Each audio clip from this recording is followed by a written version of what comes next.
We are live. We are live. Thank goodness for that. We've made it. We are starting Henry VI. Yes. Oh, sorry.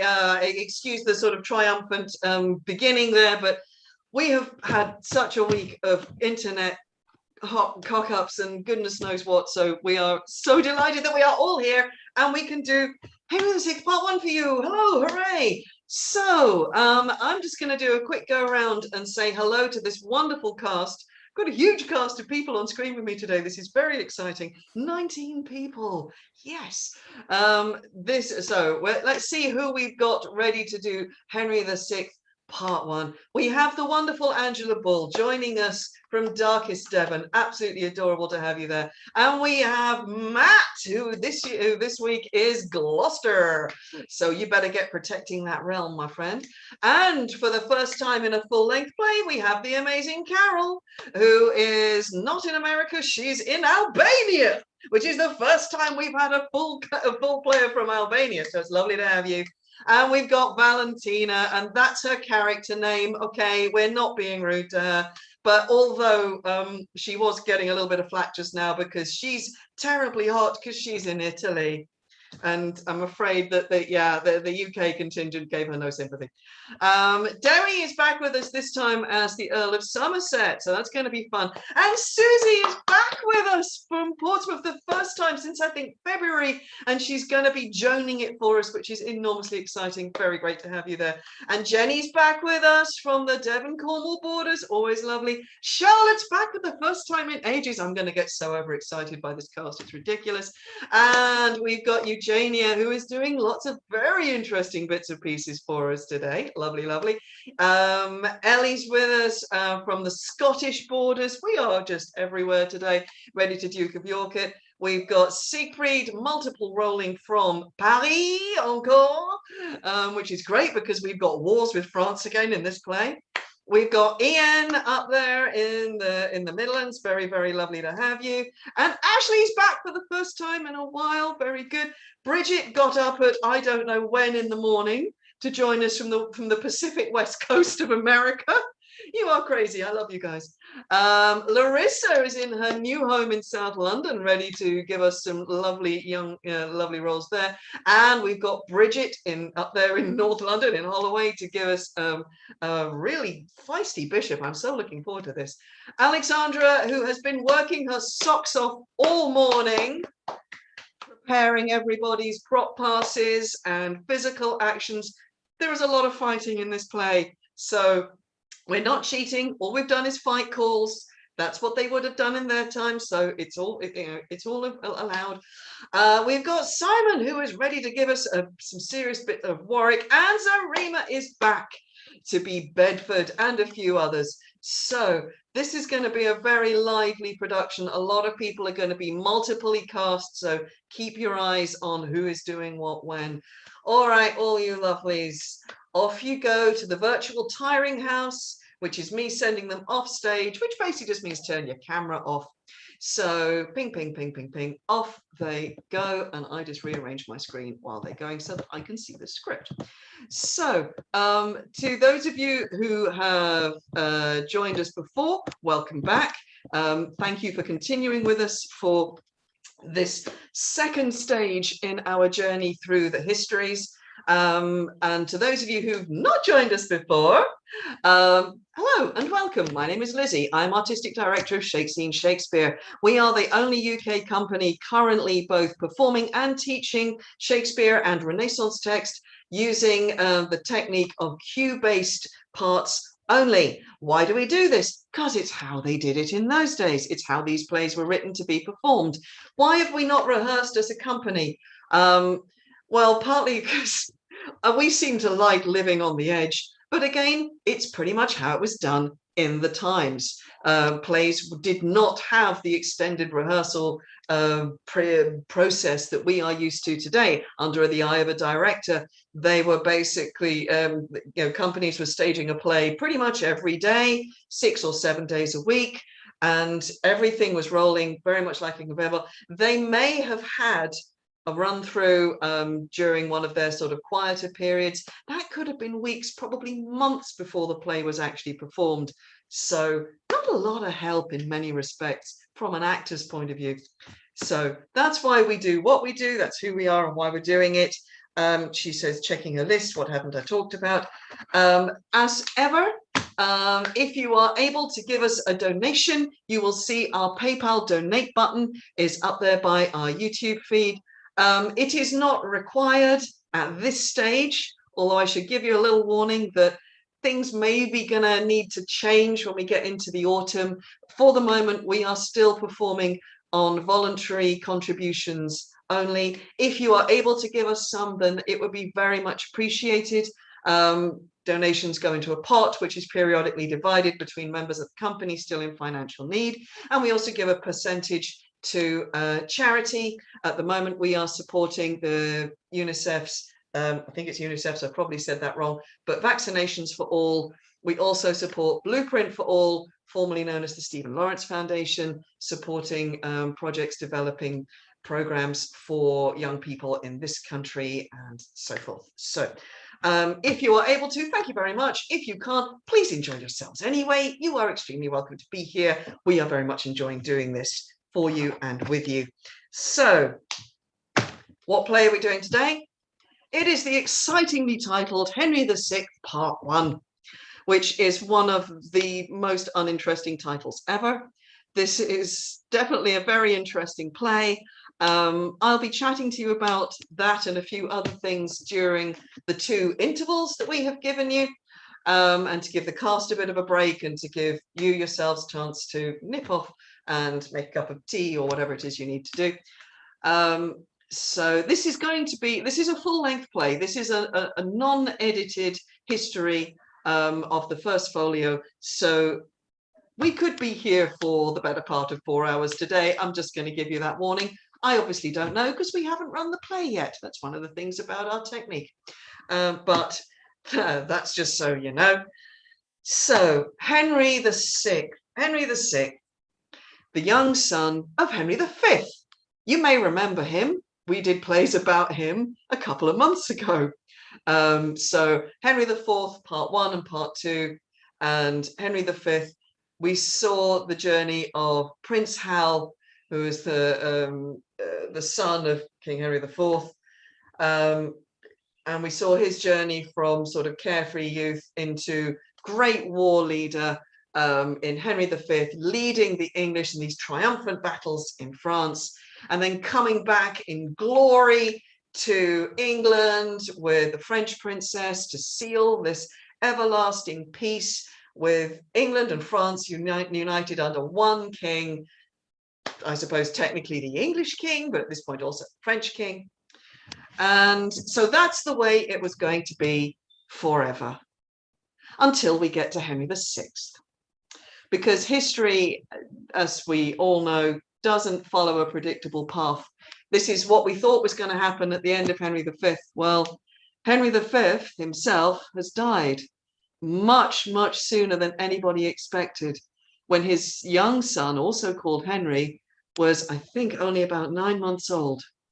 So this is clearly far too young for him to actually take over ruling the kingdom. So we then have to, Henry VI, Henry VI Part 1 begins with the funeral of, sorry, I've got the giggles because the sun has just decided to come out of me now and I can hardly see. The funeral of Henry V, because now England has a problem. We have a king, but he's a baby. He can't actually be king. What are we going to do? We've got trouble in France. We've got wars going on. We've got all sorts. So amongst other things, Humphrey, Duke of Gloucester, who is one of the brothers of Henry V, was actually in Henry V briefly, is going to become Lord Protector of the realm. But then that's a job that a lot of people are after, so that's going to kick off some trouble. And at the same time, we've got trouble coming up in France. The French are restless. They don't want an English king. They want to be their own people. So there's a lot of things that have to be dealt with, which is what this play is going to deal with, hopefully. So I am going to stop talking now. I'm going to pass over to the company. We will, I will, now you will only see me or hear me as and when there are any kind of either script problems or internet problems or anything else happens to sort of interrupt the flow. You may see me, you may hear me. My job as the book holder or the prompter is to make sure that the production keeps rolling. If nothing goes wrong, you won't hear from me. So let's hope. Technology has not been our friend, but I really hope it's going to be okay now. So can I just check that everybody who comes on at the beginning of scene 1 is ready? Because there's quite a lot of you. Ready. Ready. Yeah. Yeah, we all good? Okay, lovely. So I am going to vanish. So when I go from the screen, count yourselves, the stage is empty. Bring yourselves on and let us begin Henry VI, part 1. And let's go on this amazing adventure because this is quite a play. I can't wait. All right, guys, the stage is yours. Have fun.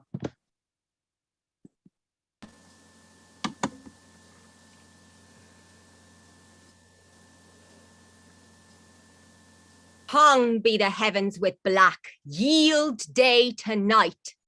Comets importing change of times and state, brandish your crystal tresses in the sky, and with them scourge the bad revolting stars that have consented unto Henry's death. King Henry V, too famous to live long. England ne'er lost a king of so much worth. England ne'er had a king until his time. Virtue he had, deserving to command. His brandished sword did blind men with his beams. His arms spread wider than a dragon's wings. His sparkling eyes, replete with wrathful fire, more dazzled and drove back his enemies than midday sun fierce bent against their faces. What should I say? His deeds exceed all speech. He ne'er lift up his hand, but conquered. We mourn in black. Why mourn we not in blood? Henry is dead, and never shall revive. Upon a wooden coffin we attend, and death's dishonourable victory we with our stately presence glorify, like captives bound to a triumphant car. What? Shall we curse the planets of mishap that plotted thus our glory's overthrow? Or shall we think the subtle-witted French conjurers and sorcerers that, afraid of him, by magic verses have contrived his end? He was a king, blessed of the King of Kings. Unto the French the dreadful judgment day, so dreadful will not be as was his sight. The battles of the Lord of hosts he fought, the church's prayers made him so prosperous. The church? Where is it? Had not churchmen prayed, his thread of life had not so soon decayed. None do you like, but an effeminate prince whom like a schoolboy you may overawe. Gloucester, whate'er we like, thou art protector and lookest to command the prince and realm. Thy wife is proud, she holdeth thee in awe more than God or religious churchman may. Name not religion, for thou lovest the flesh. And ne'er throughout the year to church thou goest, except be to pray against thy foes. Cease these jars. Rest your minds in peace. Let's to the altar. Heralds wait on us. Instead of gold, we'll offer up our arms. Since arms avail not, now that Henry's death, posterity await for wretched years. When at their mother's moistened eyes babes shall suck, our isle be made a nourish of salt tears, and none but women left to wail the dead. Henry V, thy ghost I invocate. Prosper this realm, keep it from civil broils. combat with adverse planets in the heavens, a far more glorious star thy soul will make than Julius Caesar or bright. My honourable lords, health to you all. Sad tidings I bring to you out of France, of loss, of slaughter and discomfiture. Guyenne, Champagne, Reignier, Orleans, Paris, Guises, Poictiers are all quite lost. What say'st thou, man, before dead Henry's course? Speak softly, or the loss of those great towns will make him burst his lead and rise from death. Is Paris lost? Is Rome yielded up? If Henry were recalled to life again, these news would cause him once more yield the ghost. But how were they lost? What treachery was used? No treachery, but want of men and money. Amongst the soldiers, this is muttered, that ere you maintain several factions, and whilst a field should be dispatched and fought, you are disputing of your generals. One would have lingering wars with little cost, another would fly swift, but wanteth wings. A third thinks without expense at all, by guileful fair words peace may be obtained. Awake! Awake, English nobility! Let not sloth dim your honours now begot. Cropped are the flowered deluces in your arms of England's coat. One half is cut away. Were our tears wanting to this funeral, these tidings would call forth her flowing tides. Me they concern. Regent I am of France. Give me my steeled coat. I'll fight for France.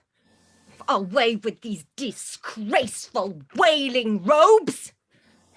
Wounds will I lend the French instead of eyes to weep their intermittent miseries. Lords, view these letters, full of bad mischance. France is revolted from the English quite, except some petty towns of no import. The Dauphin Charles is crowned king in Rheims. The bastard of Orleans with him is joined. Reynold, Duke of Anjou, doth take his part. The Duke of Alençon flieth to his side. The Dauphin crowned king? Or fly to him? Oh, whither shall we fly from his reproach? We will not fly, but to our enemies' throats. Bedford, if thou be slack, I'll fight it out. Gloucester, why doubt'st thou of my forwardness? An army have I mustered in my thoughts, wherewith already France is overrun.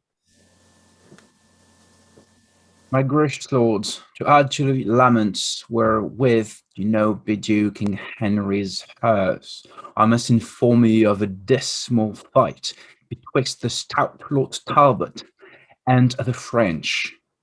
What? Warren Talbot overcame? Is so? Oh no. Wherein Lord Talbot was overthrown, the circumstances I'll tell you more at large. The 10th of August last, this dreadful lord, retiring from the siege of Orleans, having full scarce 6,000 in his troop, but 23,000 of the French was round encompassed and set upon. No leisure had he to unrank his men. He wanted pikes to set before his archers, instead of whereof sharp stakes plucked out of hedges they pitched in the ground confusedly to keep the horsemen off from breaking in. More than 3 hours the fight continued, where valiant Talbot, above human thought, enacted wonders with his sword and lance. Hundreds he sent to hell, and none durst stand him. Here, there, and everywhere enraged he slew. The French exclaimed the devil was in arms, and all the army stood agaze on him. His soldiers, spying his undaunted spirit, a Talbot, cried at amain, and rushed into the bowels of the battle.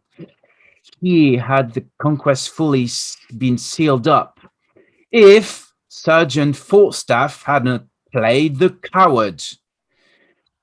He, being the ward placed behind with purpose to relieve and followed them, cowardly fled, not having struck one stroke. Hence grew the general rack and massacre, enclosed were they with their enemies. A base Wallen, to win the Dauphin's grace, thrust Talbot with a spear into the back, whom all France with their chief assembled strength dost not presume to look once in the face. Is Talbot slain then? I will slay myself for living idly here in pomp and case, while such a worthy leader wanting aid unto his dastard foemen is betrayed. Oh, no, he lives. He lies base took prisoner, and Lord Scales with him, and Lord Hungerford. Most of the rest slaughtered or took likewise. His ransom there is none, but I shall pay. I'll hale the Dauphin headlong from his throne. His crown will be the ransom of my friend. 4 of their lords I'll change for one of ours. Farewell, my masters, to my tasks will I. Bonfires in France forthwith I am to make, to keep our great St. George's feast withal. 10,000 soldiers with me I will take, whose bloody deeds shall make all Europe quake. So you had need, for Orleans is besieged. The English army is grown weak and faint. The Earl of Salisbury craveth supply, and hardly keeps his men from mutiny, since they, so few, watch such a multitude. Remember, lords, your oaths to Henry sworn, either to quell the Dauphin utterly, or bring him in obedience to your yoke. I do remember it, and here take my leave to go about my preparation. I'll to the tower with all the haste I can to view the artillery and munition, and then I will proclaim young Henry king.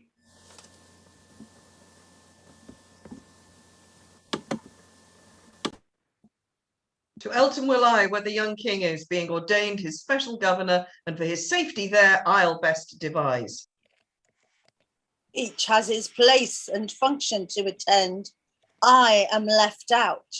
For me, nothing remains. But long I will not be Jack out of office. The king from Elton I intend to send, and sit at chief astern of public weal.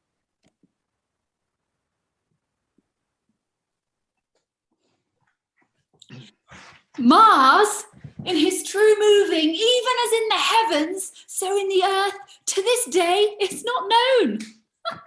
Late did he shine upon the English side. Now we are victors. Upon us he smiles. What towns of any moment but we have? At pleasure here we lie near Orleans. Otherwhiles, the famished English, like pale ghosts, faintly besiege us 1 hour in a month. They want their porridge and their fat bull beefs. Either they must be dieted like mules and have their provender tied to their mouths, or piteous they will look like drowned mice. Let's raise the siege. Why live we idly here? Talbot is taken, whom we want to fear. Remaineth none but mad-brained Salisbury, and he may well in fretting spend his gall. Nor men, nor money hath he to make war. Sound alarm! We will rush on them. Now for the honour of the forlorn French, him I forgive my death that killeth me when he sees me go back 1 foot or fly.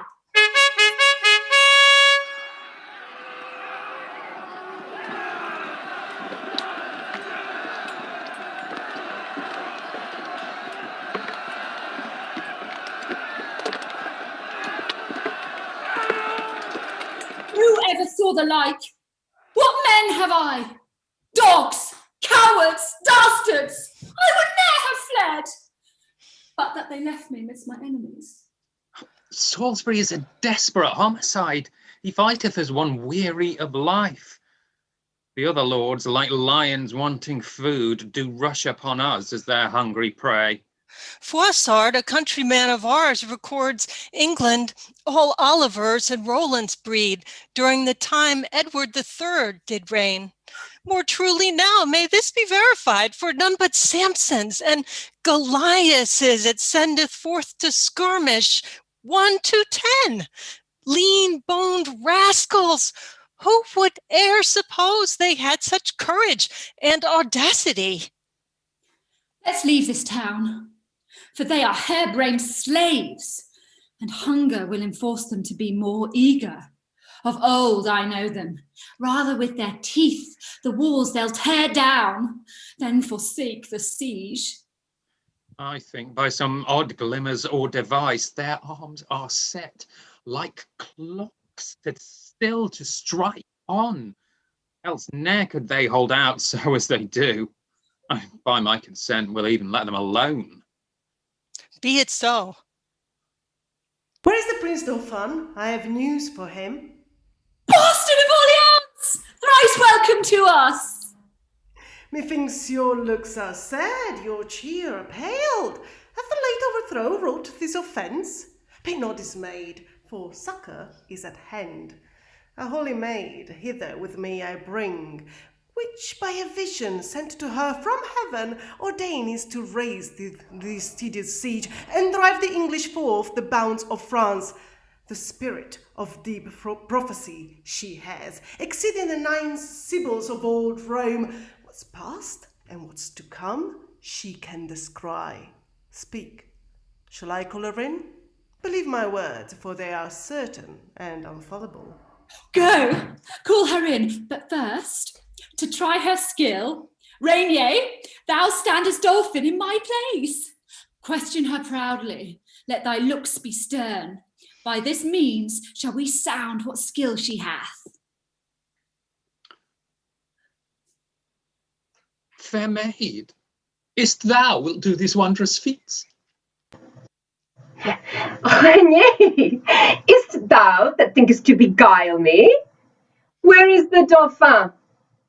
Come, come from behind. I know thee well, though never seen before. Be not amazed. There's nothing hid from me. In private will I talk with thee apart. Stand back, you lords, and give us leave a while. She takes upon her bravely at first dash.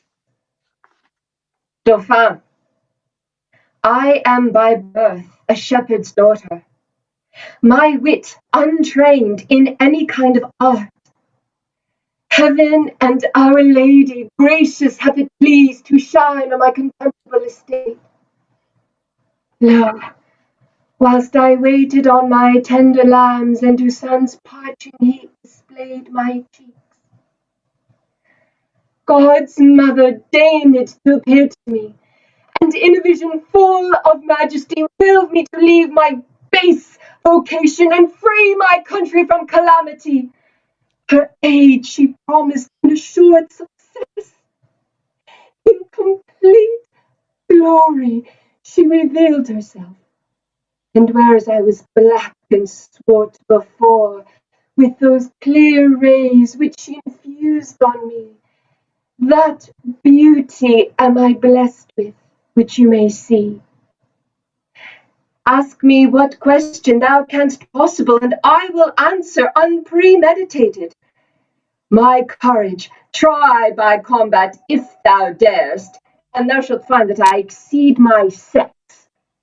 Resolve on this. Thou shalt be fortunate if thou receive me for thy warlike mate. Astonished me with thy high terms. Only this proof of all of thy valour make. In single combat shalt thou buckle me. And if thou vanquishest, Thy words are true. Otherwise, I renounce all confidence. I am prepared. Here is my keen-edged sword, set with fine fleur-de-lis on each side. The witch at Troyes in St. Catherine's churchyard, out of a great deal of old iron, I chose forth. Then come, in God's name. I fear no woman. And while I live, I'll ne'er fly from a man.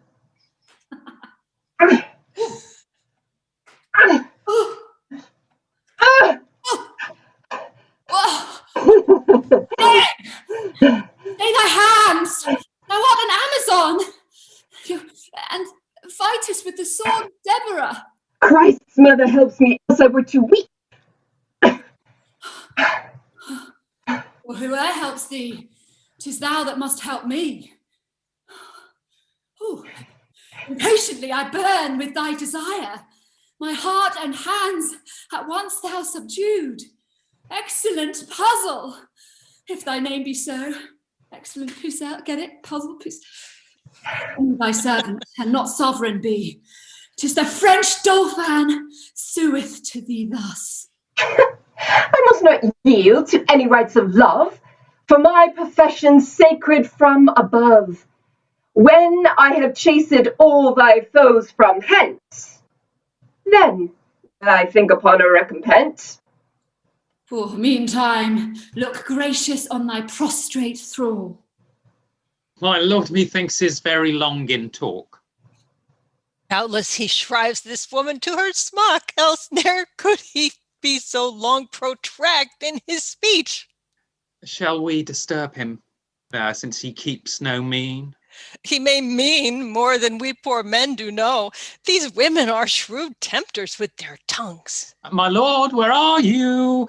What devise you on? Shall we give all Orleans or no? Why, no, I say, distrustful recreants. Fight to the last gasp. I'll be your guard. What she says, I'll confirm. We'll fight it out. Assigned am I to be the English scourge. This night's siege assuredly I'll raise. Expect St. Martin's summer halcyon day since I have entered into these wars. Glory is like a circle in the water, which never ceaseth to enlarge itself, till by broad spreading it dispersed to naught. With Henry's death, the English circumvent, dispersed are the glories it included. Now am I like that proud insulting ship, which Caesar and his fortune barred once. What inspired with dove? Thou with an eagle art inspired then. Helen, the mother of great Constantine, nor yet Saint Philip's daughters were like thee. Bright star of Venus, fallen down on the earth, how may I reverently worship thee enough? Leave off delays, and let us raise the siege.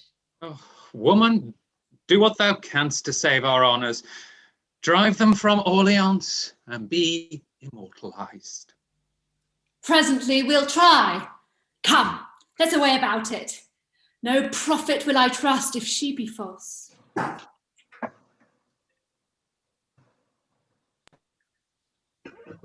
am come to survey the tower this day. Since Henry's death, I fear there is conveyance. Where be these warders, that they wait not here? Open the gates, 'tis Gloucester that calls. Who's there that knocks so imperiously?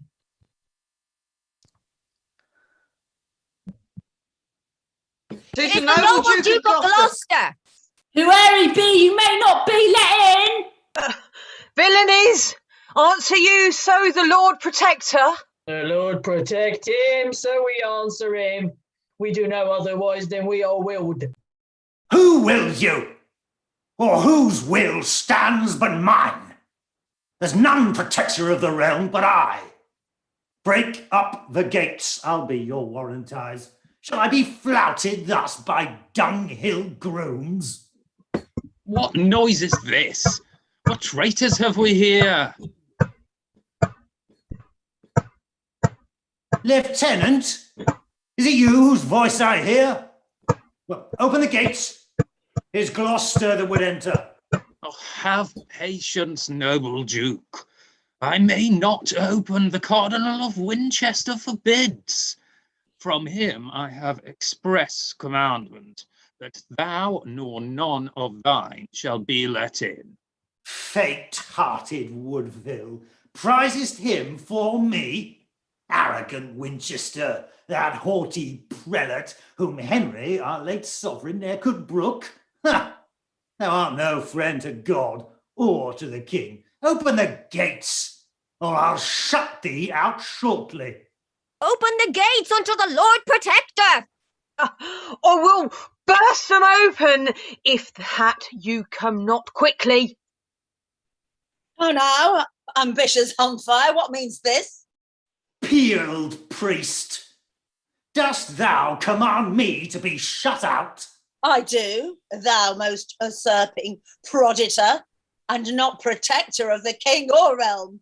Stand back, thou manifest conspirator. Thou that contrives to murder our dead lord, thou that givest whores indulgences to sin, I'll canvass thee in thy broad cardinal's hat, if thou proceed in this thy insolence. Nay, stand thou back, I will not budge a foot. This be Damascus, be thou, cursed Cain, to slay thy brother Abel, if thou wish. I will not slay thee, but I'll drive thee back. Thy scarlet robes as a child's bearing cloth I'll use to carry thee out of this place. Do what thou darest, I bid thee to thy face. What? Am I dared and bearded to my face? Draw, men, for all this privileged place. Blue coats to tawny coats. Priest, beware your beard. I mean to tug it and to cuff you soundly. Under my feet I stamp thy cardinal's hat, in spite of pope or dignities of church. Here, by the cheeks, I'll drag thee up and down. Gloucester, thou wilt answer this before the Pope. Winchester goose, I cry a rope, a rope. Now beat them hence. Why do you let them stay? Thee I'll chase hence, thou wolf in sheep's array. Out, tawny coats, out, scarlet hypocrite.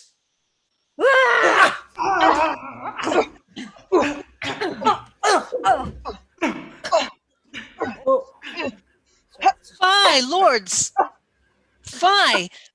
That you, being supreme magistrates, thus contumeliously should break the peace. Peace, Mayor. Thou knowest little of my wrongs. Here's Beaufort, that regards nor God nor king, hath here distrained the tower to his use.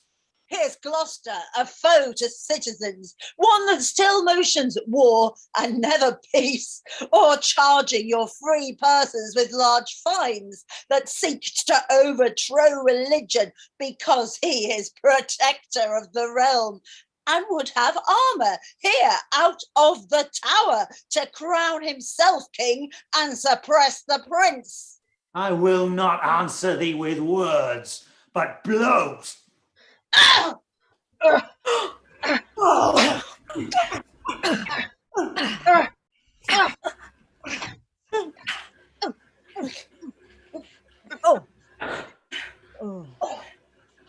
Not rest for me. Not rest for me in this tumultuous strife, but to make open proclamation. Come, officer, as loud as e'er thou canst, cry.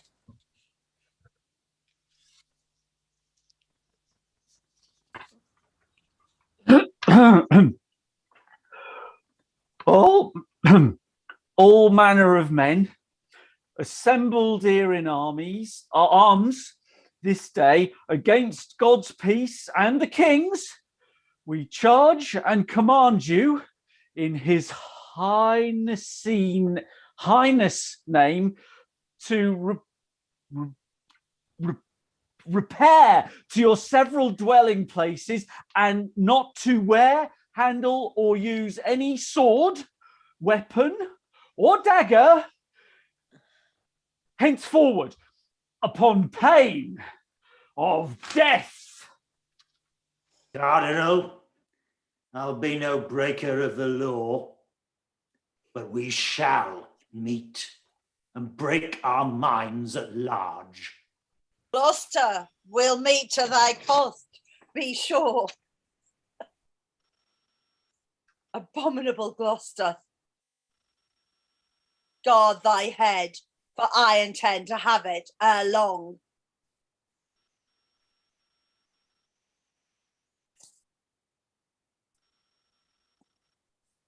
See the coast cleared, and then we will depart. Good God, these nobles should such stomachs bear. I myself fight not once in 40 years.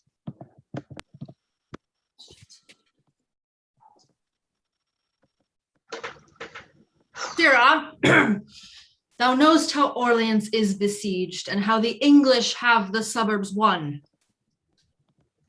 Father, I know, and oft I shot at them. However unfortunate, I missed my aim.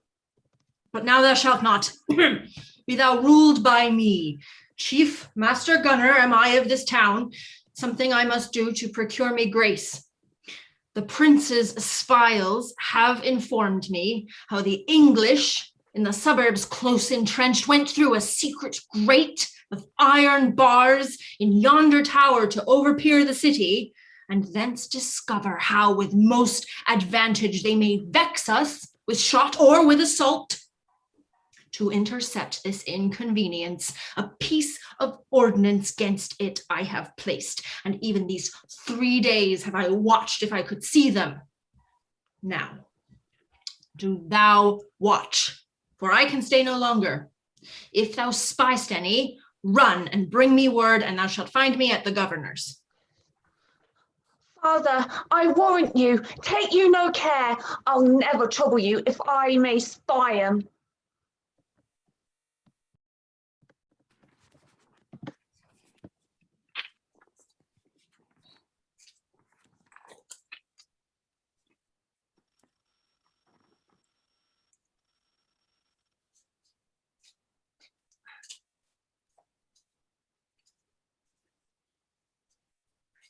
Talbot, my life, my joy, again returned.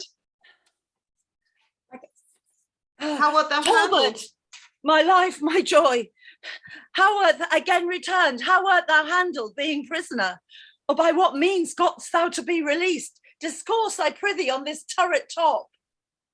The Earl of Bedford has had a prisoner called the brave Lord Ponton de Sontrail. For him was I exchanged and ransomed. But with a baser man of arms by far, once in contempt, they would have bartered me, which I, disdaining, scorned and craved death rather than I should be so piled esteemed. In fine, redeemed I was as I desired. But oh, the treacherous Falstaff wounds my heart, whom with my bare fists I would execute if I now had him brought into my power. Yet tell'st thou not how thou wert entertained? With scoffs and scorns and contumelious taunts in open marketplace produced they me to be a public spectacle to all. Here, said they, is the terror of the French, the scarecrow that affrights our children so. Then broke I from the officers that led me, and with my nails digged stones out of the ground to hurl at the beholders of my shame. My grisly countenance made others fly. None durst come near for fear of sudden death. In iron walls they deemed me not secure, so great fear of my name amongst them were spread, that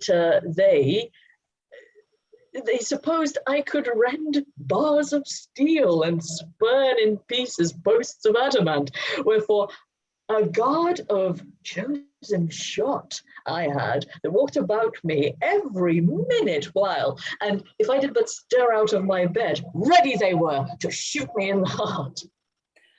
I grieve to hear what torments you endured, but we will be revenged sufficiently. Now, it is supper time in Orleans. Here, through this grate, I count each one and view the Frenchmen, how they fortify. Let us look in. The sight will much to like thee.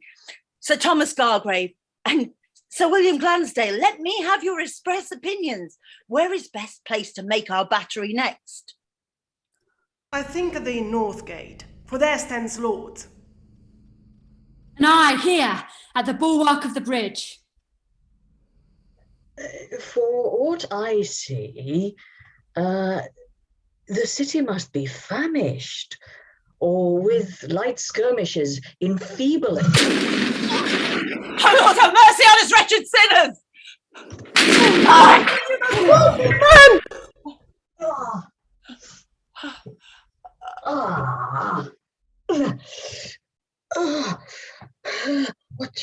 What chance is this that suddenly has crossed us? Speak, Salisbury! If thou canst speak. How farest thou, mirror of all martial men? Oh, one of thine eyes and thy cheek side struck off. Cursed tower, cursed fatal hand that hath contrived this woeful tragedy. In 13 battles Salisbury o'ercame Henry the Fifth. He first trained to the wars, whilst any trump did sound or drum struck up his sword did ne'er leave striking in the field. Yet livest thou, Salisbury, though thy speech doth fail. One eye thou hast to look to heaven for grace. The sun with one eye vieweth all the world. Heaven, be thou gracious to none alive at Salisbury want merit at thy hands.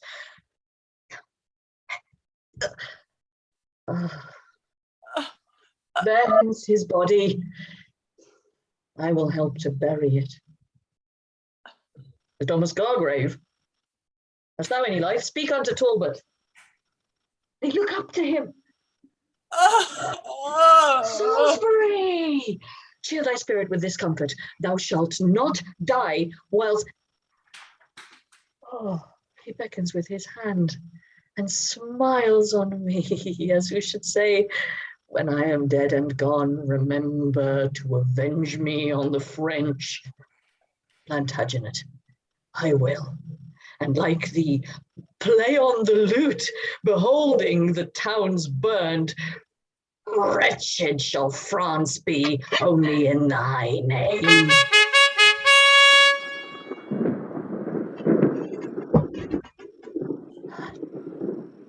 What stir is this? What tumults in the heaven? Whence cometh this alarum? And the noise? My lord, the French have gathered head. The Dauphin with one Joe Deposal joined. A holy prophetess, new risen up, is come with a great power to raise the siege. Oh, hear how dying Salisbury doth groan. It irks his heart, he cannot be revenged. Frenchmen, I'll be a Salisbury to you. Pucello, pittle, Dauphin, or dogfish, your heart I'll stamp out with my horse's heels and make a quagmire of your mingled brains. Convey me Salisbury into his tent, and then we'll try what these dastard Frenchmen dare.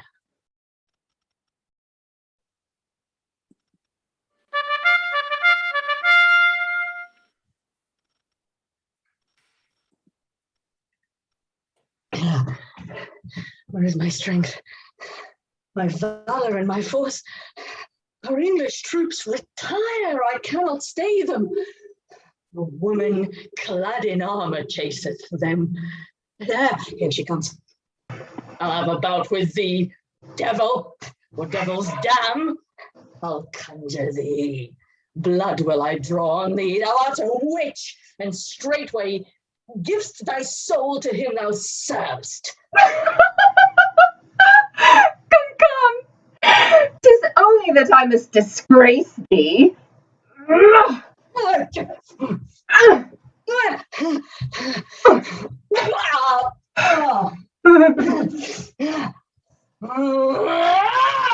Heavens, can you suffer hell so to prevail? My breast I'll burst with straining of my courage, and from my shoulders crack my arms asunder, but I will chastise this high-minded strumpet.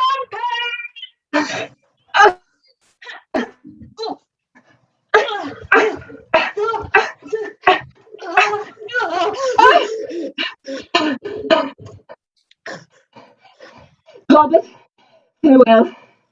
Thy hour is not yet come. I must go victual Orleans forthwith. O'ertake me if thou canst. I scorn thy strength. Go, go, cheer up thy hungry, starved men. Help Salisbury to make his testament. This day is ours. As many more shall be.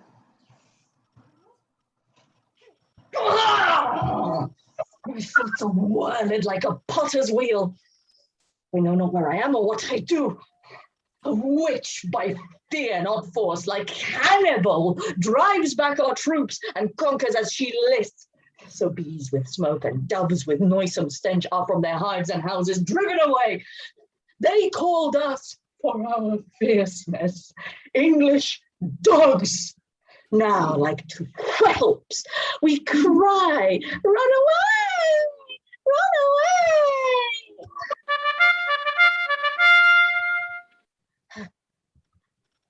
Hark, countrymen, either renew the fight or tear the lions out of England's coat.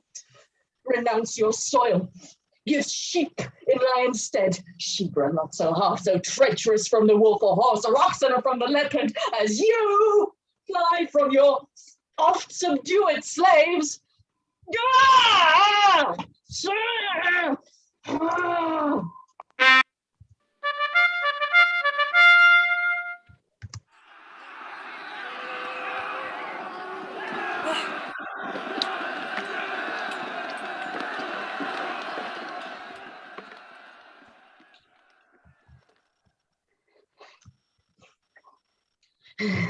It will not be. Retire into your trenches. You all consented unto Salisbury's death, but now would strike a stroke in his revenge. Pucelle is entered into Orleans, in spite of us or aught that we would do. Oh, would I were to die with Salisbury. The shame hereof will make me hide my head.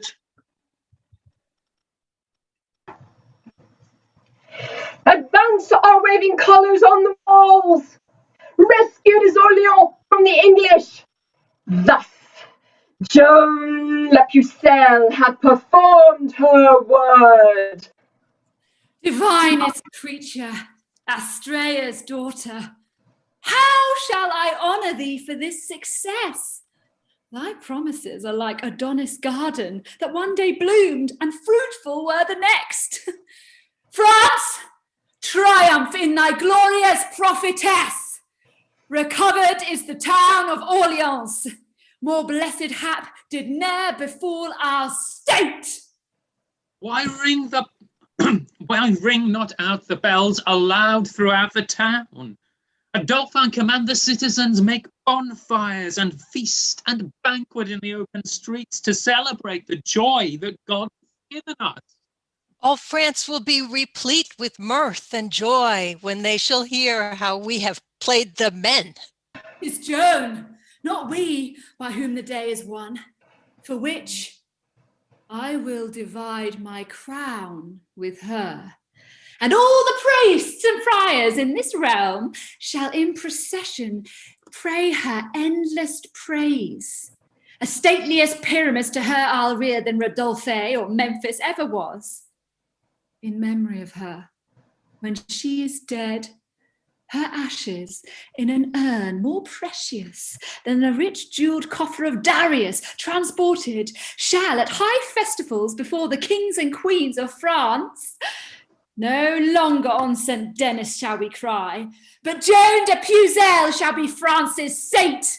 Come in, and let us banquet royally after this golden day of victory.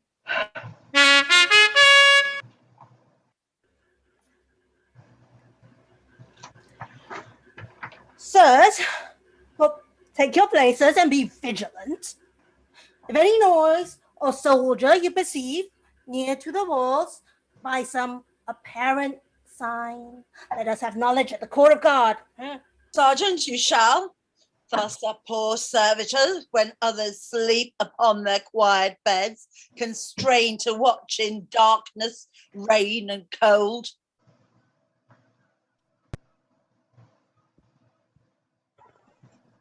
Lord Regent, and redoubted Burgundy, by whose approach the regions of Artois, Wallon, and Picardy are friends to us. This happy night, the Frenchmen are secure, all day caroused and banqueted in grace. We then, this opportunity, as fitting best to quittance their deceit, contrived by art and baleful sorcery. Coward of France, how much he wrongs his fame, despairing of his own arms' fortitude, to join with witches and the help of hell. Traitors have never other company, but what's this Puzel whom they term so pure? A maid, they say. A maid? And be so martial? Pray God she proves not masculine ere long, if underneath the standard of the French she carry armour as she hath begun. Well, let them practice and converse with spirits. God is our fortress, in whose conquering name let us resolve to scale their flinty bullocks. Send, brave Talbot. We will follow thee. And not hold together. Better far, I guess, that we do make our entrance several ways, that if it chance the one of us do fail, the other yet may rise against their force. Agreed. I'll to yon corner. And I to this. Here will Talbot mount, or make his grave. Now, Salisbury, for thee and for the right of English Henry, shall this night appear how much in duty I am bound to both. Arm! The enemy does make assault! Talbot! Georgia Talbot! How now, my lords?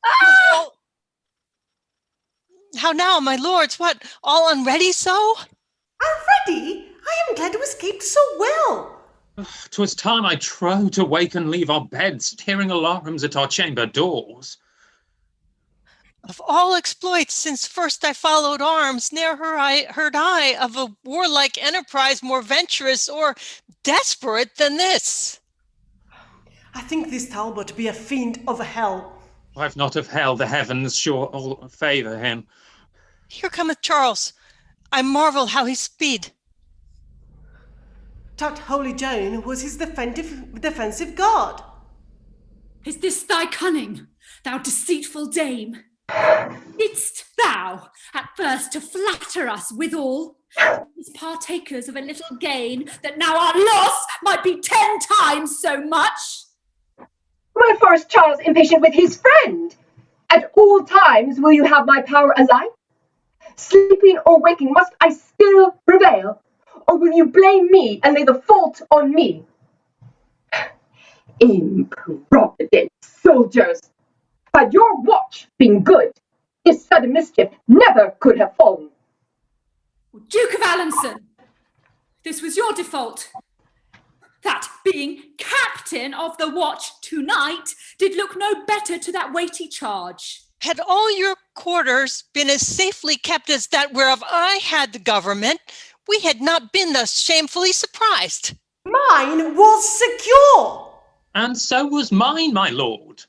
Oh, and for myself, most part of all this night, within her quarter and mine own precinct, I was employed in passing to and fro about relieving of the sentinels.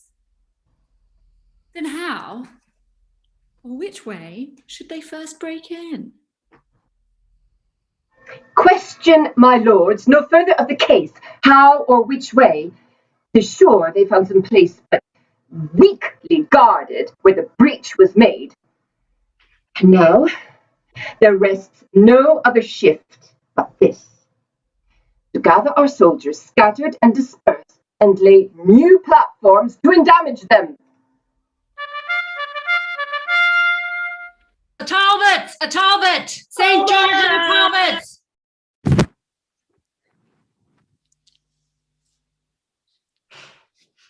I'll be so bold to take what they have left. The cry of Talbot serves me for a sword, for I have loaded me with many spoils, using no other weapon but his name. Day begins to break, and night is fled, whose pitchy mantle overveiled the earth. Here sound the treat, and cease our hot pursuit.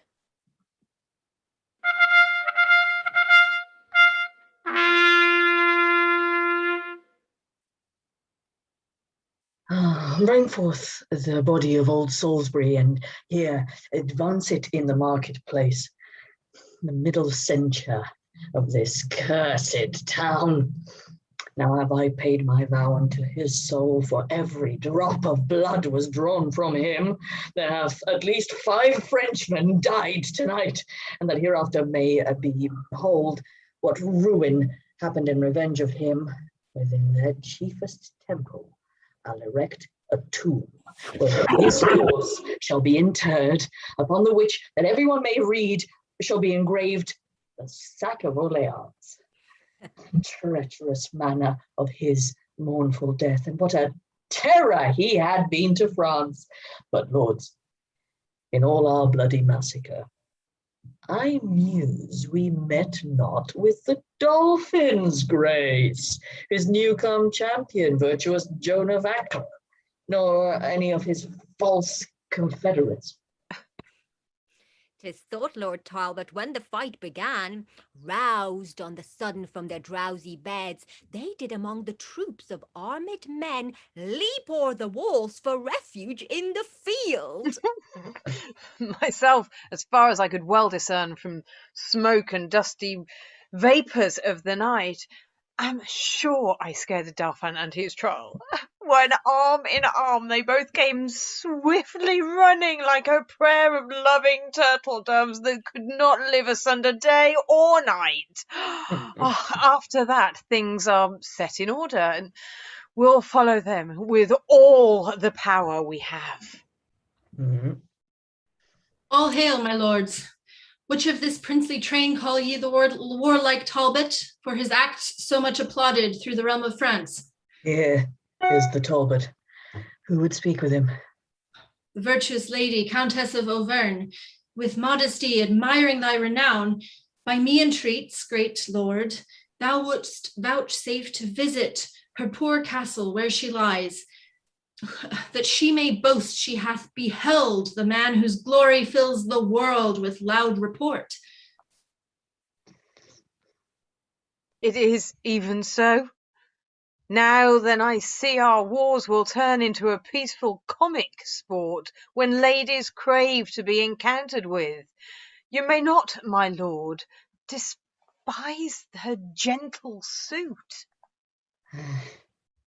Trust me then, for in a world of men that could not prevail with all their oratory, yet hath a woman's kindness overruled, and therefore tell her I return great thanks, and in submission will attend on her. Will not your honours bear me company? Oh, truly, 'tis more than manners will. As I have heard it said, unbidden guests are often welcomest when they are gone. Well then, alone, since there's no remedy, I mean to prove this lady's courtesy. Come hither, Captain. You perceive my mind? I do, my lord, and mean accordingly.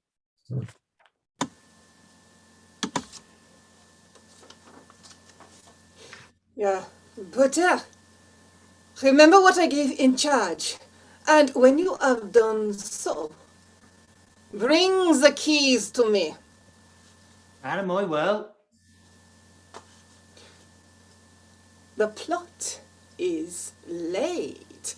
If all things fall out right, I shall as famous be by this exploit as Scythian Telemachus by Cyprus' death.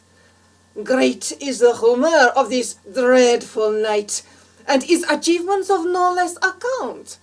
Fain would mine eyes be witness with mine ears, to give their censure of these rare reports.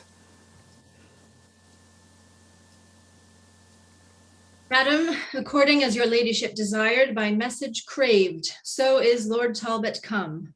And he is welcome. What? Is this the man? Madam, it is. Is this the scourge of France?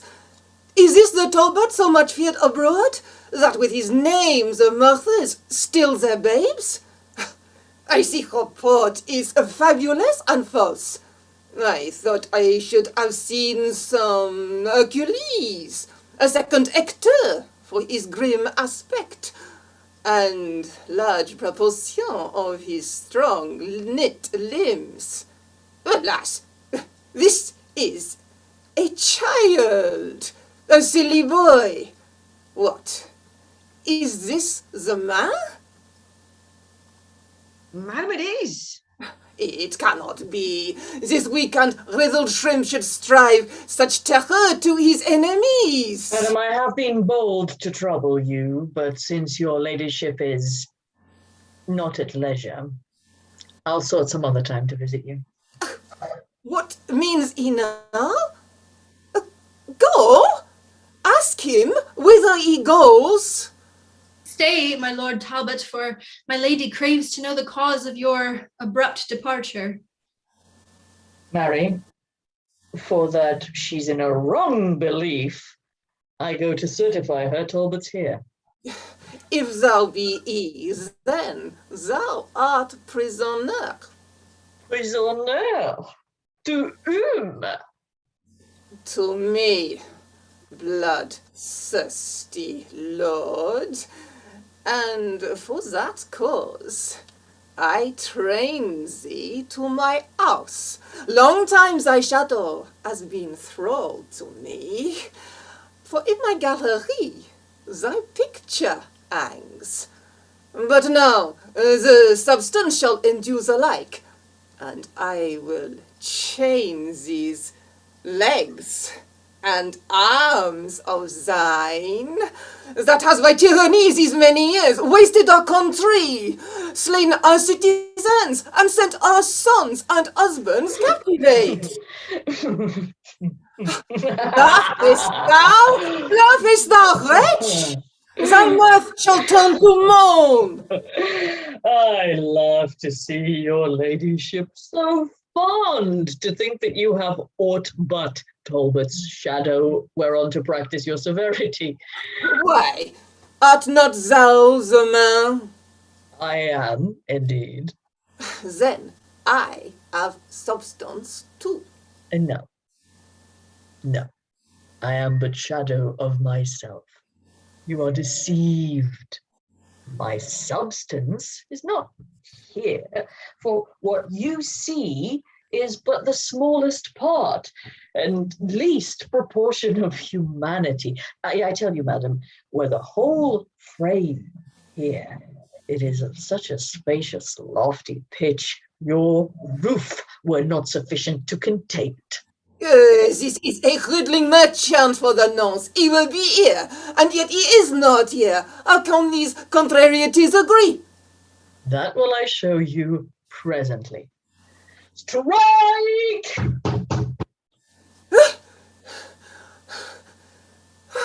I say you, madam. Are you now persuaded that Talbot is but shadow of himself? These are his substance, his sinews, arms, and strength with which he yoketh your rebellious necks, raiseth your cities, and subverts your towns, and in a moment will be desolate. Victorious Talbot, pardon my abuse. I find thee no less than fame hath bruited, and more than may be gathered by thy shape. Let my presumption not provoke thy wrath, for I am sorry that with reverence I did not entertain thee as thou art. Be not dismayed, fair lady, nor misconster the mind of Talbot as you did mistake the outward composition of his body. What you have done hath not offended me, nor other satisfaction do I crave, but only, with your patience, that we may taste of your wine and see what cates you have, for soldiers' stomachs always serve them well. Ah, with all my heart, and think me honoured to feast so great a warrior in my house.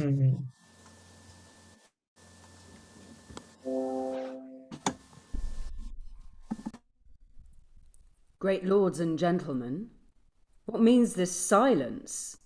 Dare no man answer in a case of truth? Within the temple hall we were too loud. The garden here is more convenient. Then say at once if I maintained the truth, or else was wrangling Somerset in the error. Faith, I have been a truant in the law, and never yet could frame my will to it, and therefore frame the law unto my will. Judge you, my lord of Warwick, then between us.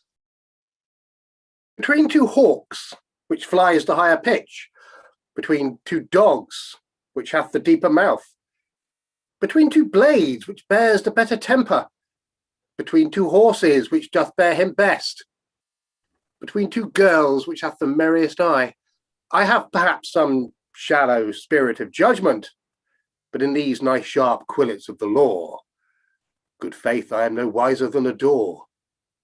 There is a mannerly forbearance. The truth appears so naked on my side that any purblind eye may find it out. And on my side, it is so well apparelled, so clear, so shining, and so evident that it will glimmer through a blind man's eye. Since you are tongue-tied and so loath to speak, in dumb significance proclaim your thoughts. Let him that is a true-born gentleman and stands upon the honour of his birth, if he suppose that I have pleaded truth, from off this briar pluck a white rose with me. Let him that is no coward, nor no flatterer, but dare maintain the party of the truth, pluck a red rose from off this thorn with me. I love no colours, and without all colour of base insinuating flattery, I pluck this white rose with Plantagenet. I pluck this red rose with young Somerset, and say withal, I think he held the right.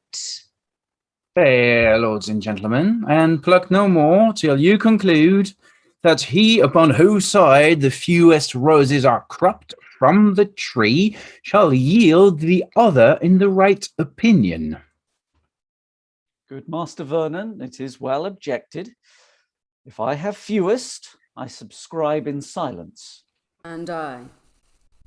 Then, for the truth and plainness of the case, I pluck this pale and maiden blossom here, giving my verdict on the white rose side. Prick not your finger as you pluck it off, lest bleeding you do paint the white rose red, and fall on my side so against your will. If I, my lord, for my opinion bleed, opinion shall be surgeon to my hurt, and keep me on the side where still I am. Well, come on, Who else? Unless my study and my books be false, the argument you held was wrong in you. Inside whereof I pluck a white rose too. Now, Somerset, where is your argument? Here in my scabbard, meditating that shall dye your white rose in a bloody red. Meantime, your cheeks do counterfeit our roses, for pale they look with fear, as witnessing the truth on our side. No, Plantagenet, 'tis not for fear, but anger that thy cheeks blush for pure shame to counterfeit our roses, and yet thy tongue will not confess thy error. Hath not thy rose a canker, Somerset? Hath not thy rose a thorn, Plantagenet? Ay, sharp and piercing to maintain his truth, whilst thy consuming canker eats his falsehood. Well, I'll find friends to wear my bleeding roses, that shall maintain what I have said is true, where false Plantagenet dare not be seen. Now, by this maiden blossom in my hand, I scorn thee and thy fashion, peevish boy. Turn not thy scorns this way, Plantagenet. Proud Poole I will, and scorn both him and thee. I'll turn my part thereof into thy throat. Away, away, good William de la Pole. We grace the yeoman by conversing with him. Now, by gods, thou wrongst him, Somerset. His grandfather was Lionel, Duke of Clarence, third son to the third Edward, King of England. Spring crestless yeoman from so deep a root? He bears him on the place's privilege, or durst not for his craven heart say thus. By him that made me, I'll maintain my words on any plot of ground in Christendom. Was not thy father, Richard, Earl of Cambridge, for treason executed in our late king's days? And by his treason standst not thou attainted, corrupted, and exempt from ancient gentry? His trespass yet lives guilty in thy blood. Until thou be restored, thou art a yeoman. My father was attached, not attainted, condemned to die for treason, but no traitor, and that I'll prove on better men than Somerset, were growing time once ripened to my will. For your partaker, Poole, and you yourself, I'll note you in my book of memory. To scourge you for this apprehension, look to it well, and say you are well warned. Thou shalt find us ready for thee still, and know us by these colours for thy foes. For these, my friends, in spite of thee, shall wear. And by my soul, this pale and angry rose, as cognizance of my blood-drinking hate, will I forever and my faction wear, until it wither with me to the grave, or flourish to the height of my degree. Go forward, and be choked with thy ambition. And so farewell, until I meet thee next. Have with thee, Poole. Farewell, ambitious Richard. How I am braved and must perforce endure it. This blot that they object against your house shall be whipped out in the next Parliament, called for the truce of Winchester and Gloucester. And if thou not be then created York, I will not live to be accounted Warwick. Meantime, in signal of my love to thee, against proud Somerset and William Poole, will I, upon thy party, wear this rose. And here I prophesy, this brawl today, grown to this faction in the Temple Garden, shall send between the red rose and the white 1,000 souls to death and deadly night. Good Master Vernon, I am bound to you, that you on my behalf would pluck a flower.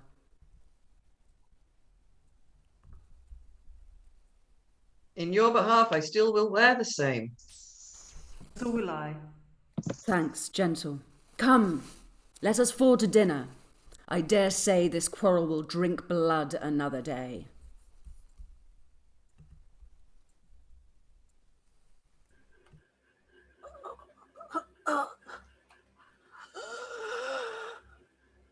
Kind keepers of my weak, decaying age, let dying Mortimer here rest himself, even like a man new hailed from the rack.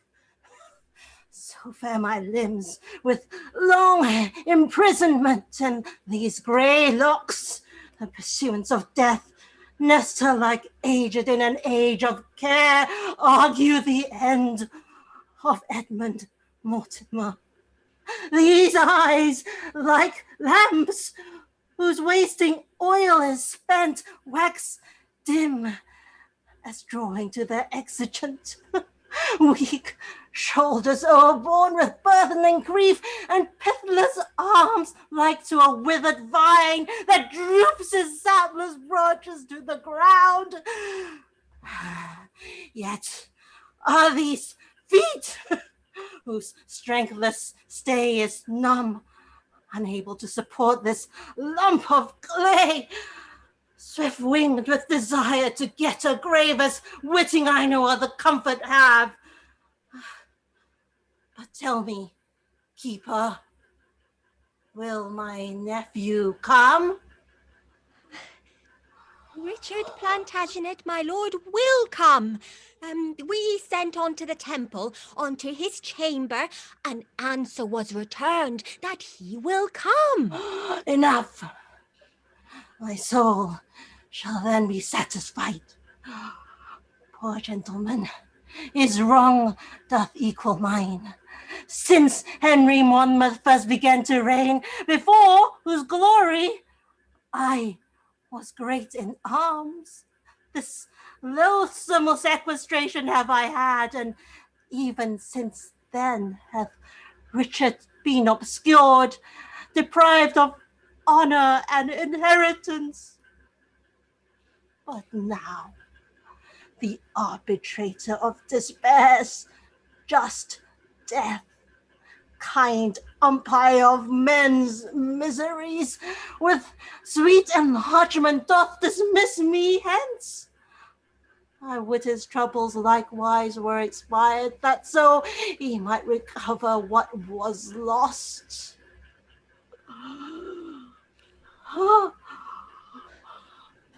My lord, your loving nephew now is come. Richard Plantagenet, my friend, is he come? Aye, noble uncle, thus unnobly used, your nephew, late despised Richard, comes. Direct mine arms, I may embrace his neck, and in his bosom spend my latter gasp. Oh, tell me, when my lips do touch his cheeks, that I may give one fainting kiss.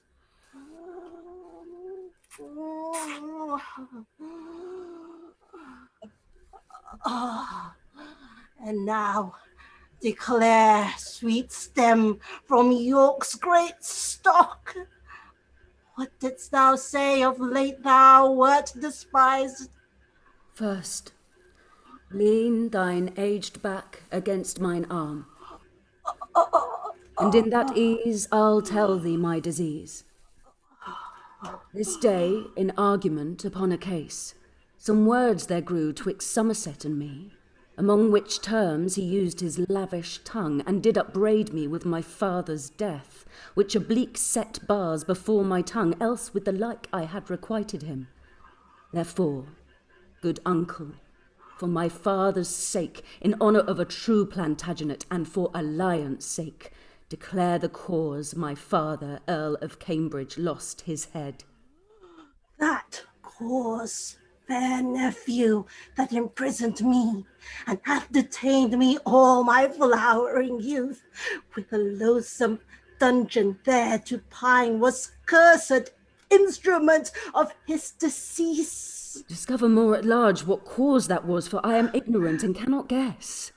I will, if my fading breath permit, and death approach not ere my tale be done. Henry the Fourth, grandfather to this king, deposed his nephew Richard, Edward's son, the first begotten and the lawful heir of Edward King, the third of that descent, during whose reign the Percys of the north, finding his usurpation most unjust, endeavoured my advancement to the throne. The reason moved these warlike lords to this was for that young Richard thus removed, leaving no heir begotten of his body, I was the next by birth and parentage, for by my mother I derive and am from Lionel, Duke of Clarence, third son to King Edward III, whereas he from John of Gaunt doth bring his pedigree, being but fourth of that heroic line. But mark, as in this haughty great attempt they laboured to plant the rightful heir, I lost my liberty, and they their lives.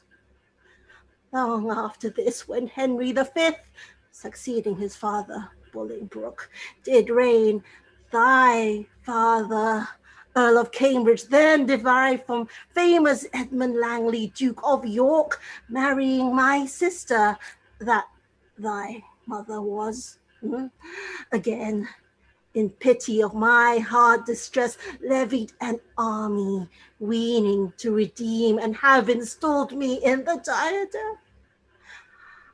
But as the rest, so fell that noble earl, and was beheaded. Thus the Mortimers in whom the title rested were suppressed. Of which, my lord, your honour is the last. True. And thou seest that I no issue have, and that my fainting words do warrant death. Thou art my heir. The rest I wish thee gather, but yet be wary in thy studious cure. Thy grave admonishments prevail with thee, but yet methinks my father's execution was nothing less than bloody tyranny. With silence, nephew, be thou politic. Strong fixed is the house of Lancaster, and like a mountain, not to be removed. But now thy uncle is removing hence, as princes do their courts when they are cloyed with long continuance in a settled place. Oh, uncle, would some part of my young years might but redeem the passage of your age. Thou dost then wrong me, as the slaughterer doth, which giveth many wounds when one will kill. Mourn not, except thou sorrow for my good. Only give order for my funeral.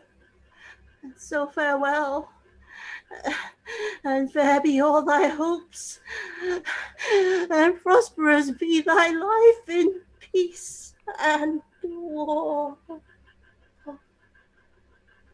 And peace. No war befall thy parting soul. In prison hast thou spent a pilgrimage, and like a hermit overpast thy days. Well, I will lock his counsel in my breast, and what I do imagine let that rest. Keepers, convey him hence, and I myself will see his burial better than his life. Here dies the dusky torch of Mortimer, choked with ambition of the meaner sort. And for these wrongs, those bitter injuries which Somerset hath offered to my house, I doubt not, but with honour to redress. And therefore haste I to the Parliament, either to be restored to my blood, or make my will the advantage of my good. Right, off you go, York. Let's see how that goes in the next part of the play. Right, so this is interval 1. Thank you very much for staying with us this long, or if you're just joining us, welcome. We are partway through Henry VI, Part 1. Oh, there's so many parts in that sentence. I don't want to think about it. So this is the 5 minutes or so when I play the part of that mildly interesting, moderately irritating article somewhere in your program that you read while your companion in the theatre has gone to the loo or is fetching you the ice cream. So so we have a 5-minute interval. And what to talk about today? Well, there are a few things. I've been making notes as we've been going. For one thing, you may notice that we have some characters saying Dauphin and some saying Dauphin to the Crown Prince of Wales, Charles, with a wonderful moustache. That's a great piece of work there, Charlotte. We had a lot of discussion as to whether, because Dauphin was felt by all of us to be mildly insulting. That this is, this is the English going, well, I'm not going to say Dauphin because that's a silly word. So I'm going to say Dolphin and I'm going to make it an insult. And the actual truth is, according to those that know their history better than I do, the actual truth behind it is that Dolphin is the original term. That there came a point in history when I think it's Edward III made Edward Black Prince the first Prince of Wales, and that became the title for the English heir to the throne. And the French basically went, oh, that's a good idea, we'll do that too. We'll name our heir to the throne after a district or an area. And I think, I'm going to get this wrong, I think that the area they chose was that something like the Dauphiné or something like that, someone correct me, and that the title became the Dauphin. So actually Dauphin is something that's sort of devolved from that over the years. So it was one of those things where in a way we're like, we couldn't make a decision about this. Should it be Dolphin? Should it be Dauphin? So everybody's basically made their own decision and are using the term in their own way. So there you go. That was just a thing that came up while we were doing this play that frankly I didn't know before. So it's always fun when every day is a school day. You may also have recognized the wonderful Eugenia Lowe playing our wonderfully sort of dying Mortimer from the Tower. If you were with us way back when we in February, I think, when we did Richard II, which started off this journey through the histories for us, Eugenia was actually our Mortimer then. So it was kind of, I was like, who is going to, well, I have to bring Eugenia back and have her be Mortimer now, supposedly so many decades on. I believe that in history, this is not the same Mortimer, that he is, that this is a generation after that original Mortimer from Henry IV. But for Shakespeare, or for the writer of this play, writers of this play, I should say, it's the same Mortimer because, do you know what? It makes it a better story. So we had to have the same person, and it was kind of fun for us to keep the continuity and have the same person play Mortimer. And speaking of continuity, the eagle-eared among you may have noticed a couple of references to a certain Sir John Falstaff. And you may remember there's a Sir John Falstaff in Henry IV, Part 1 and Part 2. There's definitely a Sir John Falstaff in Merry Wives of Windsor, which we've also done so far this year. He doesn't appear in Henry V because he is reported as dying above stairs. So when he turned up as mentioned, and he might even be turning up in person in this play, I actually had a bit of a problem because I sort of thought, well, okay, he's mentioned in this play, but we're working through the play sequentially according to telling the story. Should we have him? Should he be there? And in the end, I just thought, yeah, why not? Let's have Falstaff. The reason he's here is to do with another bit of spectacular Shakespeare nerdery, for which I hope you will forgive me, because this again is something that I've been sort of finding out while we're doing these plays. It's to do with the sequence in which the plays were written. If you already know this, then I apologize. But again, this is something quite recent for me, which I find entertaining. So the story of the 3 parts of Henry VI is they are not the 3 parts of Henry VI. The original 2 plays were written, the ones that we know as Part 2 and Part 3. They were written as 2 back-to-back plays, and they are potentially, I believe, pretty much the first plays in which young William Shakespeare is accredited as having a hand as playwright. He's not the only writer, but he was in there. And these two plays did spectacular box office for the company that was then performing them, which I presume were the Admiral's Men, and I think was at the Curtain. And I apologize if I got either of those wrong. I'm still getting a handle on this. And then what happened was another company in another playhouse went, whoa, that story's doing really good business. How do we cash in? And they decided to write basically a prequel. And this was written by a sort of group of writers, many of whom have not been fully identified, although Thomas Nash apparently is quite a high potential, he was in there, but does not include our mate Will Shakespeare. And this play was performed separately in another playhouse by another company. There came a certain point, I think the date was 1594, I've probably got that wrong, when the companies kind of rearranged and reallocated and reshuffled their repertoires, and Shakespeare's company ended up with all three parts, or well, all three plays about Henry VI. And William Shakespeare, apparently, at this stage, much more established as a playwright, basically went through the three, made them into what we now know as a trilogy, and did a kind of revise and revamp.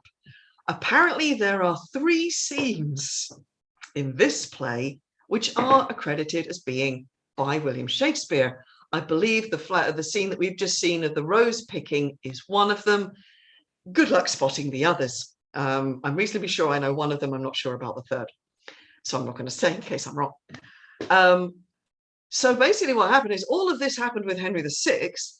So these plays were all written and they were very successful.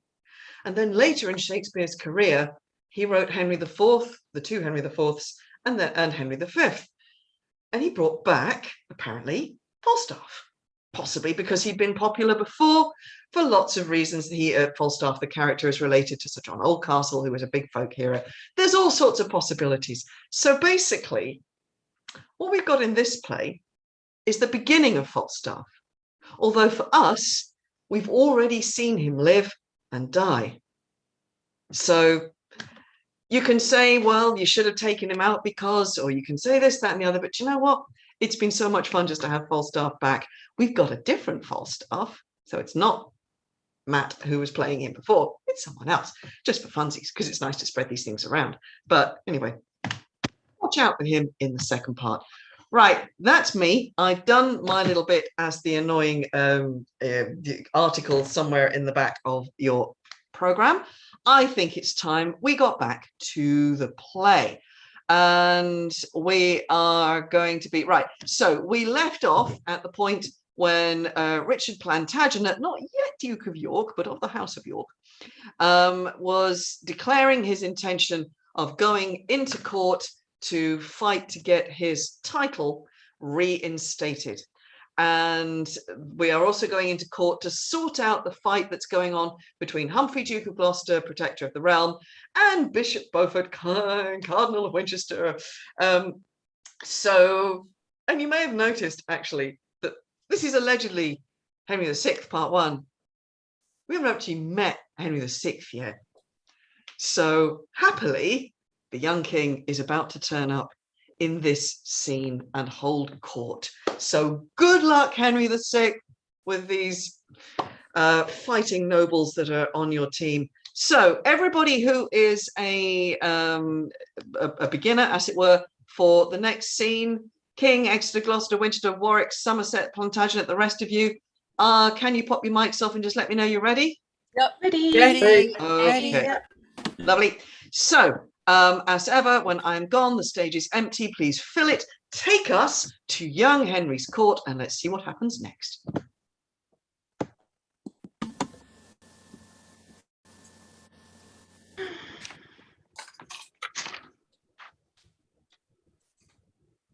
Comest thou with deep premeditated lines, with written pamphlets studiously devised, Humphrey of Gloucester, if thou canst accuse or aught intends to lay into my charge, do it without invention, suddenly, as I, with sudden and extemporal speech, purpose to answer what thou canst object. Presumptuous priest, this place commands my patience, or thou shouldst find thou hast dishonoured me. Think not, although in writing I preferred the manner of thy vile, outrageous crimes, that I have therefore forged or am not able verbatim to rehearse the method of my pen. No, prelate, such is thy audacious wickedness, thy lewd, pestiferous, and dissentious pranks, as very infants prattle of thy pride. Thou art a most pernicious usurer, froward by nature, enemy to peace, lascivious, wanton, more than well beseems a man of thy profession and degree. And for thy treachery, what's more manifest, in that thou laidst a trap to take my life, as well at London Bridge as at the Tower. Besides, I fear me, if thy thoughts were sifted, the king, thy sovereign, is not quite exempt from envious malice of thy swelling heart. Gloucester, I do defy thee. Lords, vouchsafe to give me hearing what I shall reply. If I were covetous, ambitious, or perverse, as he will have me, how am I so poor? Or how haps it I seek not to advance or raise myself, but keep my wonted calling? And for dissension, who prefereth peace more than I do, except I be provoked? No, my good lords, it is not that offends. It is not that hath incensed the Duke. It is because no one should sway but he. No one but he should be about the king. And that engenders thunder in his breast and makes him roar these accusations forth.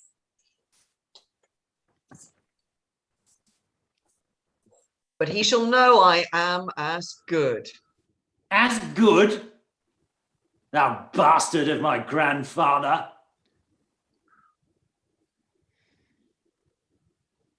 Ay, lordly sir, for what are you, I pray, but one imperious in another's throne? Am I not protector, saucy priest? And am I not a prelate of the church? Yes, as an outlaw in a castle keeps and useth it to patronage his theft. Unreverent Gloucester. Thou art reverent, touching thy spiritual function, not thy life. Rome shall remedy this. Rome thither then. My lord, it were your duty to forbear. Aye, see the bishop be not overborne. Methinks my lord should be religious and know the office that belongs to such. Methinks his lordship should be humbler. It fitteth not a prelate so to plead. Yes, when his holy state is touched so near. State holy or unhallowed, what of that? Is not his grace protector to the king? Plantagenet, I see, must hold his tongue, lest it be said, speak, sirrah, when you should. Must your bold verdict enter talk with lords? Else I would have a fling at Winchester. Uncles of Gloucester and of Winchester, the special watchmen of our English weal, I would prevail, if prayers might prevail, to join your hearts in love and amity. Oh, what a scandal is it to our crown that two such noble peers as ye should jar? Believe me, lords, my tender years can tell civil dissension is a viper's worm that gnaws the bowels of the Commonwealth. Henry Gloucester! Rebel! Henry Gloucester! He smells! He smells! Get him out! What tumult's this? An uproar, I dare warrant, begun through malice of the bishop's men. Winchester's a tyrant! Get rid of him! Oh, my good lords and virtuous Henry, pity the city of London. Pity us. The bishop and the Duke of Gloucester's men, forbidden late to carry any weapon, have filled their pockets full of pebble stones. and banding themselves in contrary parts, do pelt so fast at one another's pate that many have their giddy brains knocked out. Our widows are broke down in every street. Windows are broke down in every street, and we, for fear, compelled to shut our shops. We charge you on allegiance to ourself to hold your slaughtering hands and keep the peace. Pray, Uncle Gloucester, mitigate this strife. Nay, if we be forbidden stones, we'll fall to it with our teeth. Do what you dare. We are as resolute. You of my household, leave this peevish broil and set this unaccustomed fight aside.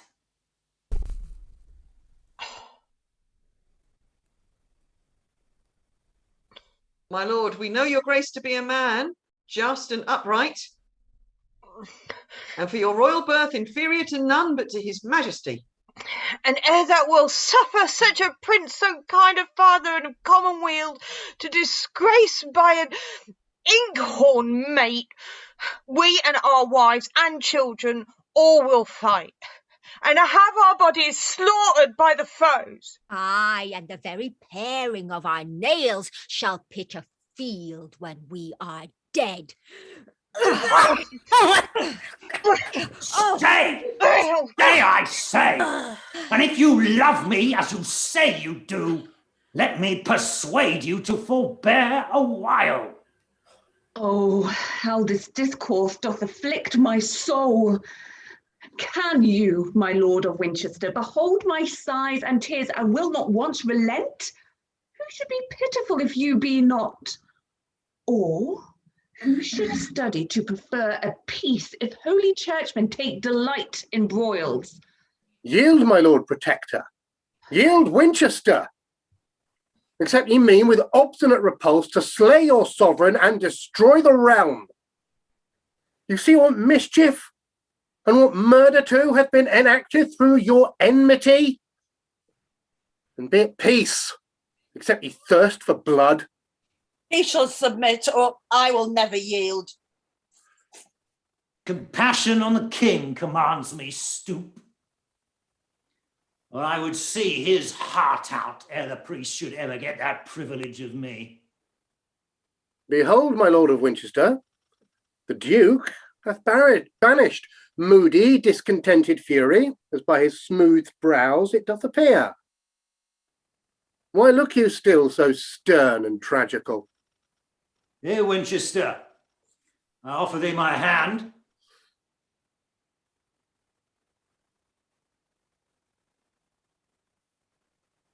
Fie, Uncle Beaufort.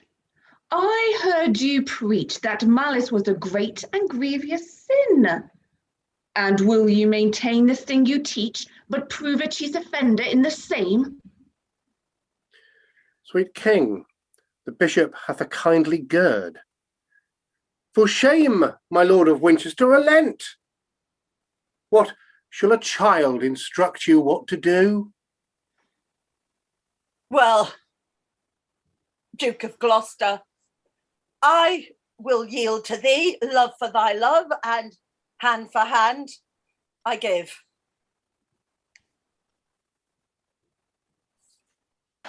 Aye, but I fear me with a hollow heart. See here, my friends and loving countrymen, this token serveth for a flag of truce betwixt ourselves and all our followers. So help me God, as I dissemble not. So help me God, as I intended not. Oh, loving uncle, kind Duke of Gloucester, how joyful am I made by this contract. Away, my masters, trouble us no more, but join in friendship, as your lords have done. Content. Oh, I'll to the surgeons. So will I. And I will see what physic the tavern affords. I'll with you.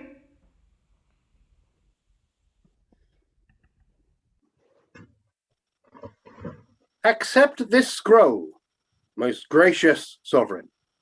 which, in the right of Richard Plantagenet, we do exhibit to your majesty.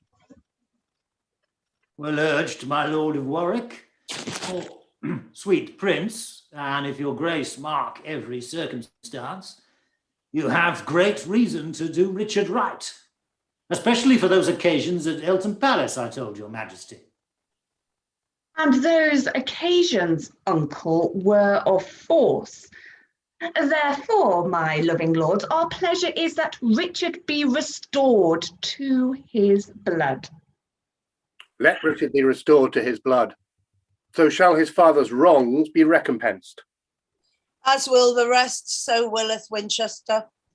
If Richard will be true, not that all alone, but all the whole inheritance I give, that doth belong unto the house of York, from whence you spring, by lineal descent.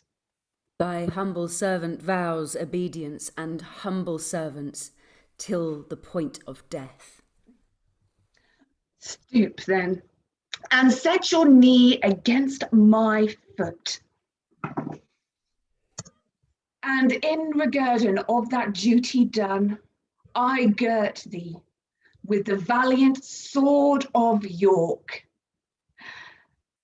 Rise, Richard, like a true Plantagenet, and rise created princely Duke of York. And so thrive, Richard, as thy foes may fall, and as my duty springs, so perish they that grudge one thought against your majesty. Welcome, welcome, High Prince. Mighty Duke of York. Perish, base prince, ignoble Duke of York. Now will it best avail your majesty to cross the seas and to be crowned in France? The presence of a king engenders love amongst his subjects and his loyal friends, as it disanimates his enemies. When Gloucester says the word, King Henry goes, for friendly counsel cuts off many foes. Your ships already are in readiness.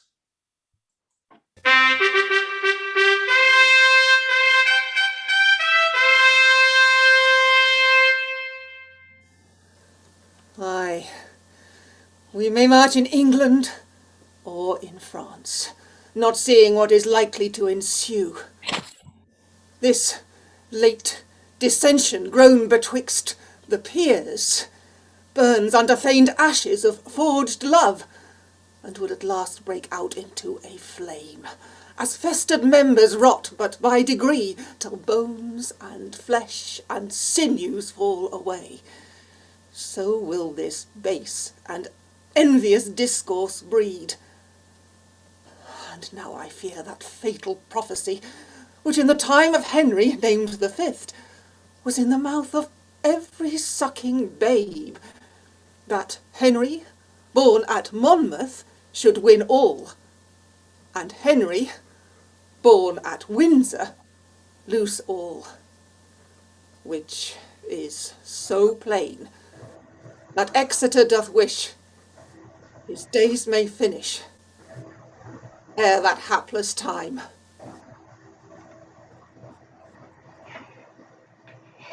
These are the city gates, the gates of Rouen, through which our policy must make a breach. Take heed. Be wary how you place your words. Talk like the vulgar sort of market men that come to gather money for their corn. If we have entrance, as I hope we shall, and that we find the slothful watch but weak, I'll by a sign give notice to our friends that Charles the Dauphin may encounter them. Our sack shall be a mean to sack the city, and we be lords and rulers over Rouen, therefore we'll knock. Ella? Pissons, la pauvre gens de France, poor market folks that come to sell their corn. Oh, Hunter, go in. The market bell is wrong. No. Rouen, I'll shake thy bulwarks to the ground. Charge!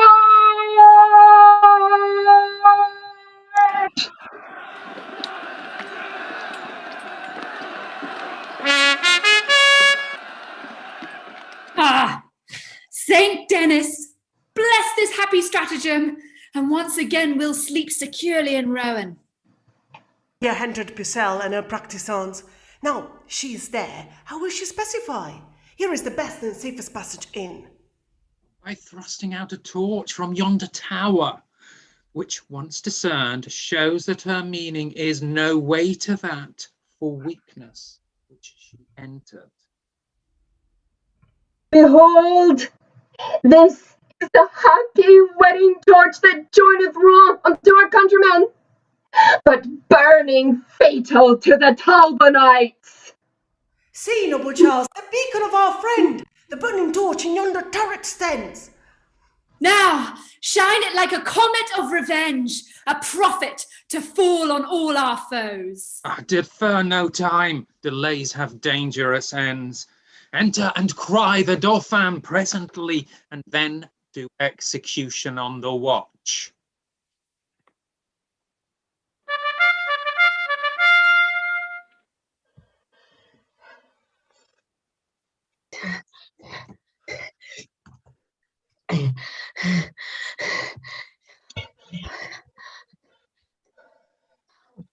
Ah, France, thou shalt rue this treason with thy tears, if Talbot but survive thy treachery.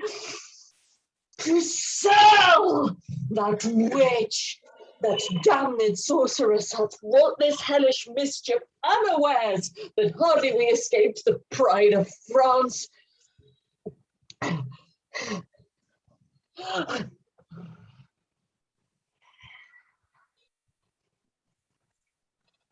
Good morrow, gallants.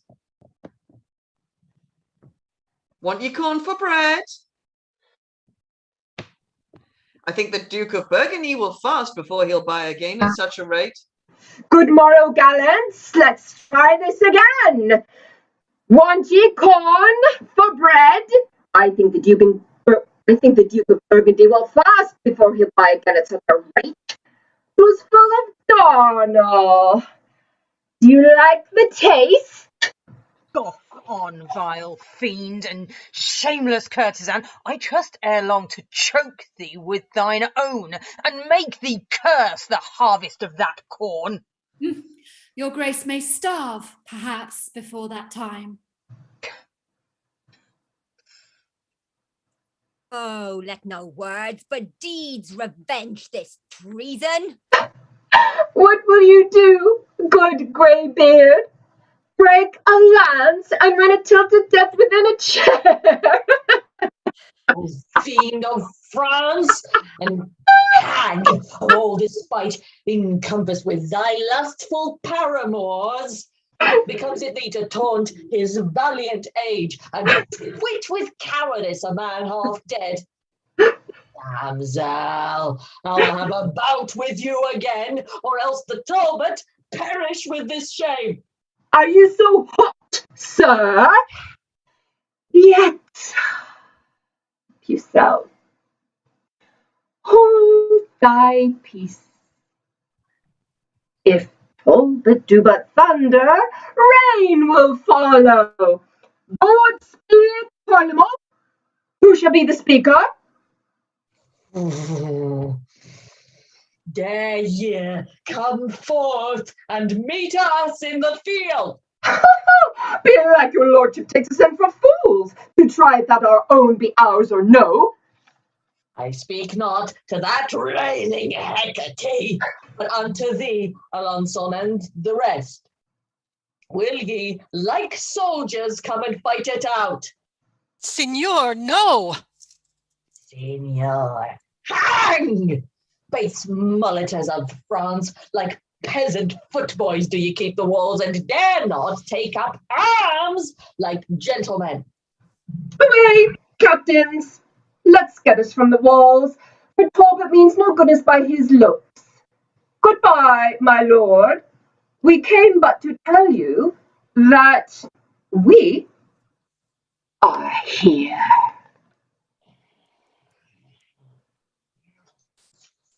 And there we will be too, ere it be long, or else reproach be Talbot's greatest fame.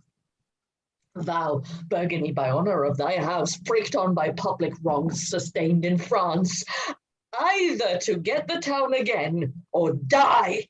And I, as sure as English Henry lives, and as his father here was conqueror, as sure as in this late betrayed town, great Cordelion's heart was buried, so sure I swear to get the town or die. My vows are equal partners with thy vows. Ah, but there we go. Regard this dying prince, the valiant Duke of Bedford. Come, my lord, we will bestow you to some better place, fitter for sickness and for crossy age. Lord Talbot, do not so dishonour me. Here will I sit before the walls of Rowan, and will be partners of your weal or woe. Courageous Bedford, let us now persuade you. No, not to be gone from hence. For once I read that stout Pendragon in his litter sick came to the field and vanquished his foes. Methinks I should revive the soldiers' hearts, because I ever found them as myself. Undaunted spirit in a dying breast. Then be it so. Heavens keep old Bedford safe. And now, no more ado, brave Burgundy, but gather we our forces out of hand and set upon our boasting enemy.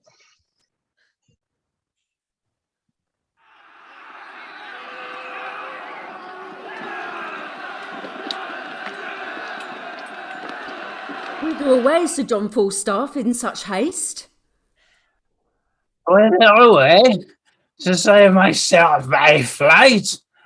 Would I like to have the overthrow again? What? Will you fly and leave Lord Talbot? Aye, all the Talbots in the world to save my life.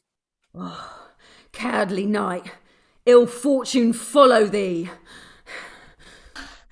Now, quiet soul, depart when heaven please, for I have seen our enemies o'erthrow. What is the thrust or strength of foolish man? They have of late were daring with their scoffs, are glad and fain by flight to save themselves.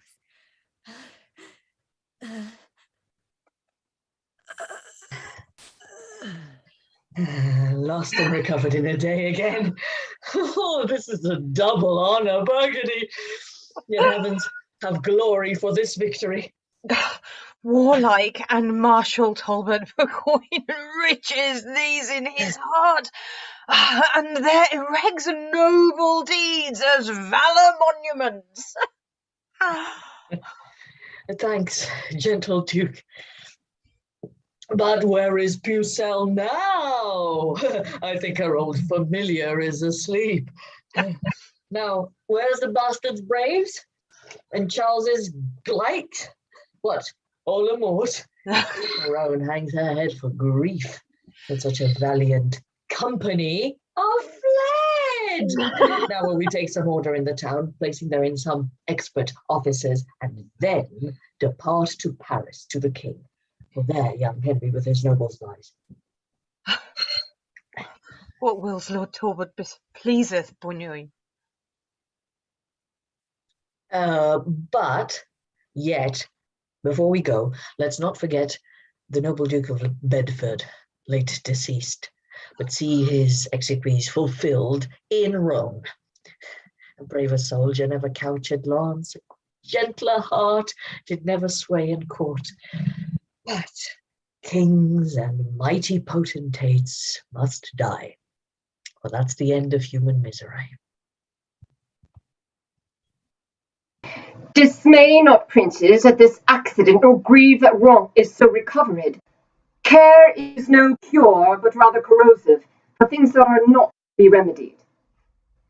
Let frantic Talbot triumph for a while, and like a peacock sweep along his tail. We'll pull his plumes and take away his fame, if Dauphin the rest will be but ruled.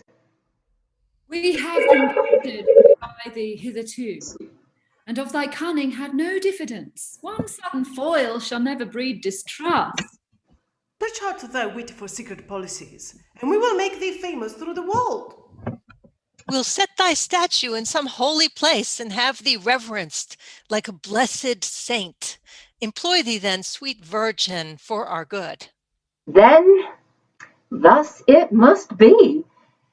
This doth Joan devise, by fair persuasions mixed with sugared words, we will entice the Duke of Burgundy to leave the Talbot and to follow us. Ay, marry, sweeting, if we could do that, France were no place for Henry's warriors, nor should that nation boast it so with us, but to be extirpate from our provinces. Forever should they be expulsed from France, and not have title of an earldom here. Your honour shall perceive how I will work to bring this matter to the wished end. Hark! By the sound of drum you may perceive their powers are marching unto Paris ward. There goes the Talbot with his colours spread like troops of English armies. Now in the rearward comes the Duke, and his fortune in favour makes him lag behind. Summon a parley, we will talk with him. A parley with the Duke of Burgundy.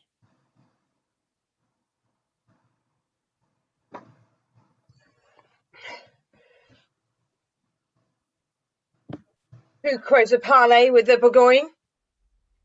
The princely Charles of France, thy countryman. What sayst thou, Charles? For I am marching hence. Speak, Pucelle, and enchant him with thy words. Brave Burgundy, undoubted hope of France. Stay, let thy humble handmaid speak to thee. Speak on, but be not over tedious. Look on my country. Look on fertile France, and see the cities and the towns defaced by wasting ruin of the cruel foe, as looks the mother on her lowly babe, when death doth close his tender, dying eyes. See, see the pining malady of France. Behold the wounds, the most unnatural wounds, which thou thyself hast given to her woeful breast. Turn thy edged sword away. Strike those that hurt, and hurt not those that help. One drop of blood drawn from thy country's bosom should grieve thee more than streams of foreign gore.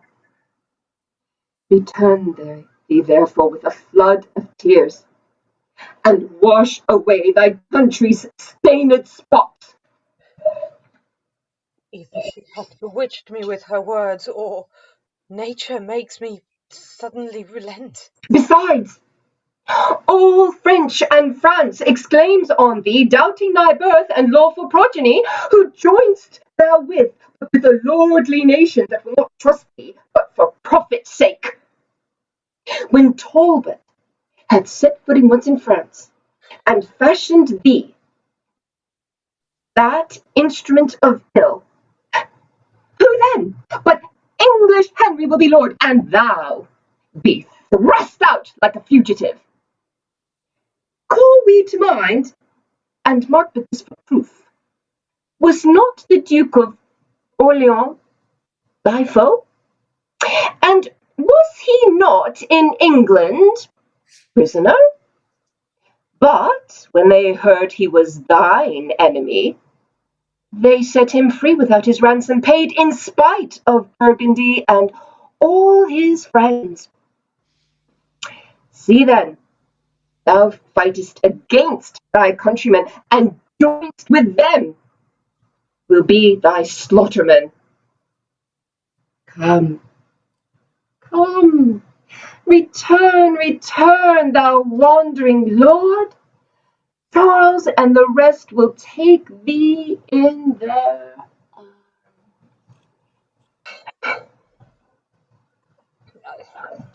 I am vanquished.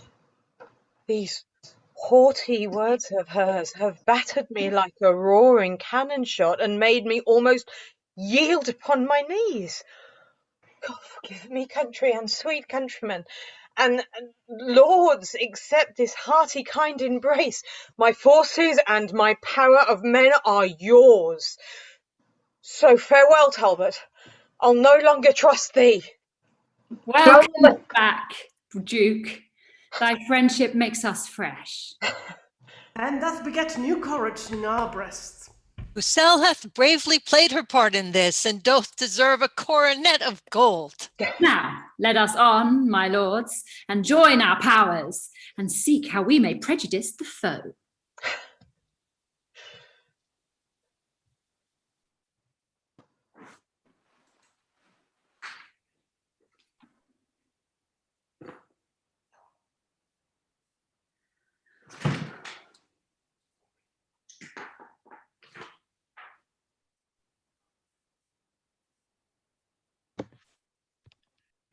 My gracious prince and honourable peers, hearing of your arrival in this realm, I have a while given truce unto my wars, to do my duty to my sovereign, in sign whereof this arm that hath reclaimed to your obedience 50 fortresses, 12 cities, and 7 walled towns of strength, beside 500 prisoners of esteem, lets fall his sword before your highness' feet, and with submissive loyalty of heart ascribes the glory of his conquest got first to my God, and next unto your grace.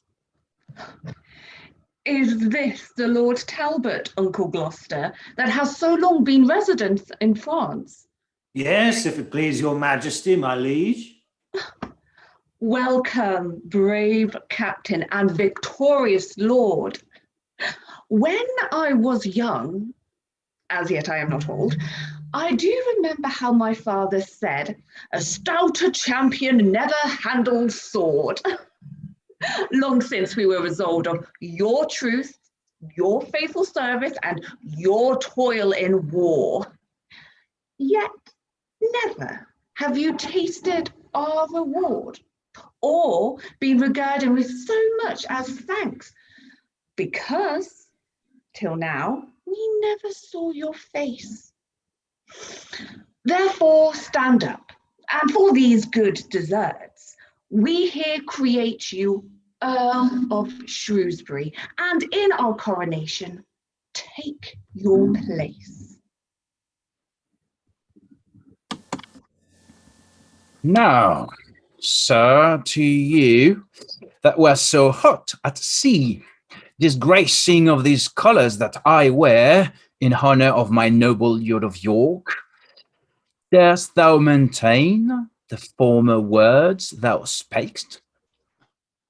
Yes, sir. Yes, sir. As well as you dare patronage the envious barking of your saucy tongue against my lord, the Duke of Somerset. Sir, thy lord I honour as he is. Why? What is he, as good a man as York? But you not so.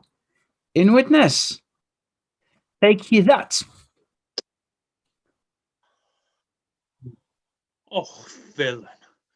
Thou knowest the law of arms is such that whoso draws a sword, 'tis present death, or else this blow should broach thy dearest blood. But I'll to his majesty, and crave I may have liberty to avenge this wrong.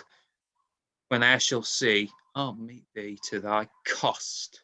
Well, miscreant, I'll be there as soon as you, and after meet you sooner than you would.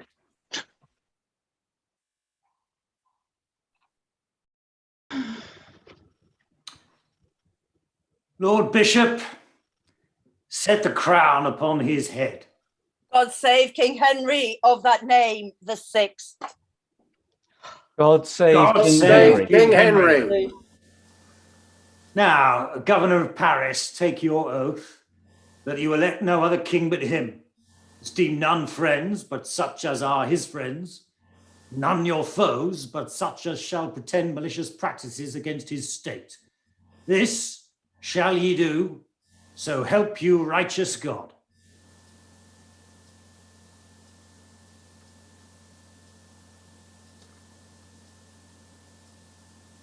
Gracious sovereign, as I rode from Calais to haste into your coronation, a letter was delivered to my hands, writ to your grace from the Duke of Burgundy.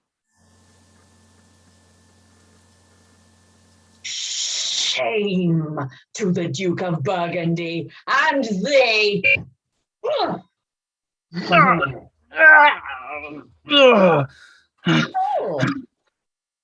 I vowed, base knight, when I did meet thee next, to tear the garter from thy craven's leg, which I have done, because unworthily thou wast installed in that high degree. Pardon me, princely Henry, and the rest. This dastard at the Battle of Poitiers, when but in all I was 6,000 strong, and that the French were almost 10 to 1, before we met, or that a stroke was given, like to a trusty squire, did run away, in which assault we lost 1,200 men. Myself and divers gentlemen beside were there surprised and taken prisoner. Then judge, great lords, if I have done amiss, or whether that such cowards ought to wear this ornament of knighthood. Yea or no? To say the truth, this fact was infamous, and ill beseeming any common man, much more a knight, a captain, and a leader.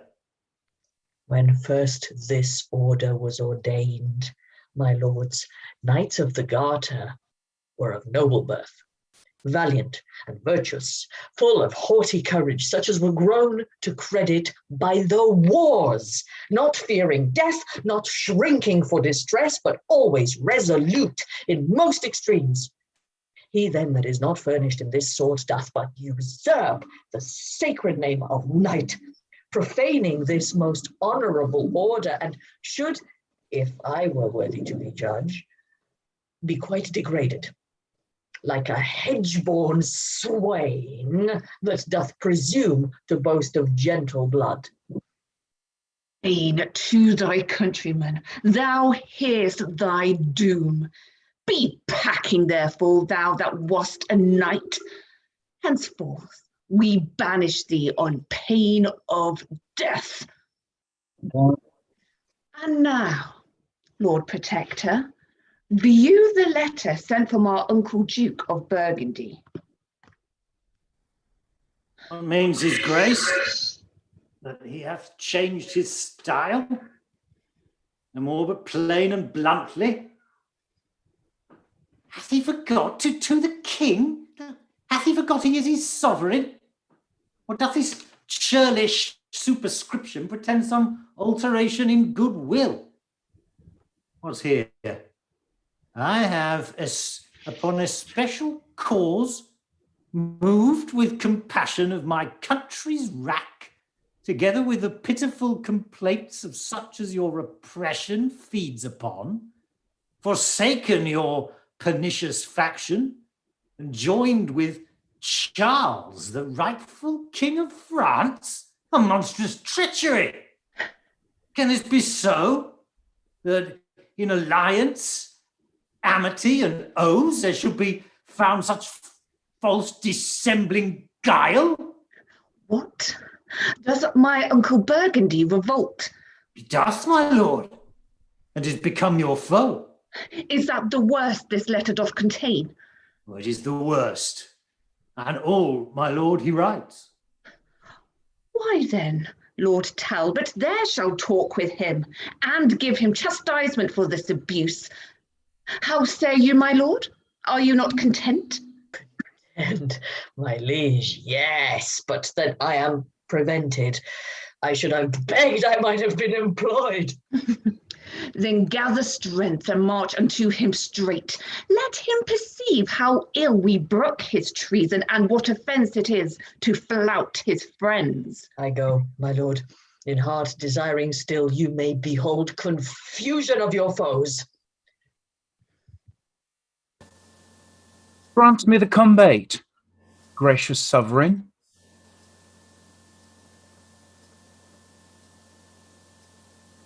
And me, my lord, grant me the combat too. This is my servant. Hear him, noble prince.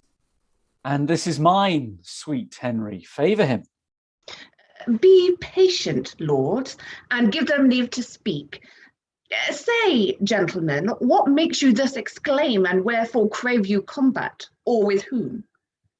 With him, my lords, for he hath done me wrong. And I with him, for he hath done me wrong. What is that wrong whereof you both complain? First, let me know, and then I'll answer you. Well, crossing the sea from England into France, this fellow here with envious carping tongue upbraided me about the rose I wear, saying the sanguine colour of the leaves did represent my master's blushing cheeks. When stubbornly he did repugn the truth about a certain question of the law argued betwixt the Duke of York and him, with vile and ignominious terms, in confutation of which rude reproach, and in defence of my lord's worthiness, I crave the benefit of law of arms. And that is my petition, noble lord. For though he seem which forge quaint conceit to set a gloss upon his bold intent, yet know, my lord, I was provoked by him. And he first took exception at this badge, pronouncing that the paleness of this flower bewared the faintness of my master's heart. Will not this malice Somerset be left? Your private grudge, my lord of York, will out, though ne'er so cunningly you smother it. Oh, good lord. What rules in brainsick men when for so slight a frivolous a cause such factious emulation shall arise? Good cousin, both of York and Somerset, quiet yourselves, I pray, and be at peace. Let this dissension first be tried by fight, and then your highness shall command a peace. The quarrel toucheth none but us alone. Betwixt ourselves let it be decided then. There is my pledge. Accept it, Somerset. Nay, let it rest where it began at first. I confirm it so, mine honourable lord. Confirm it so?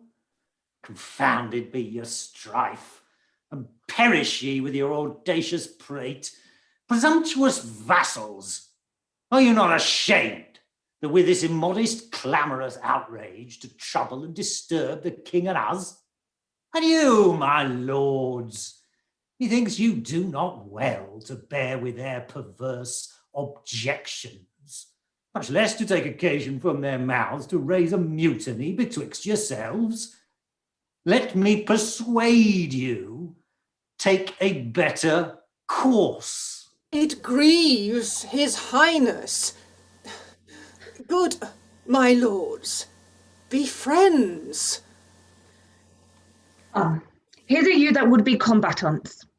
Henceforth, I charge you, as you love our favour, quite to forget this quarrel and the cause. And you, my lords, remember where we are, in France, amongst a fickle, wavering nation.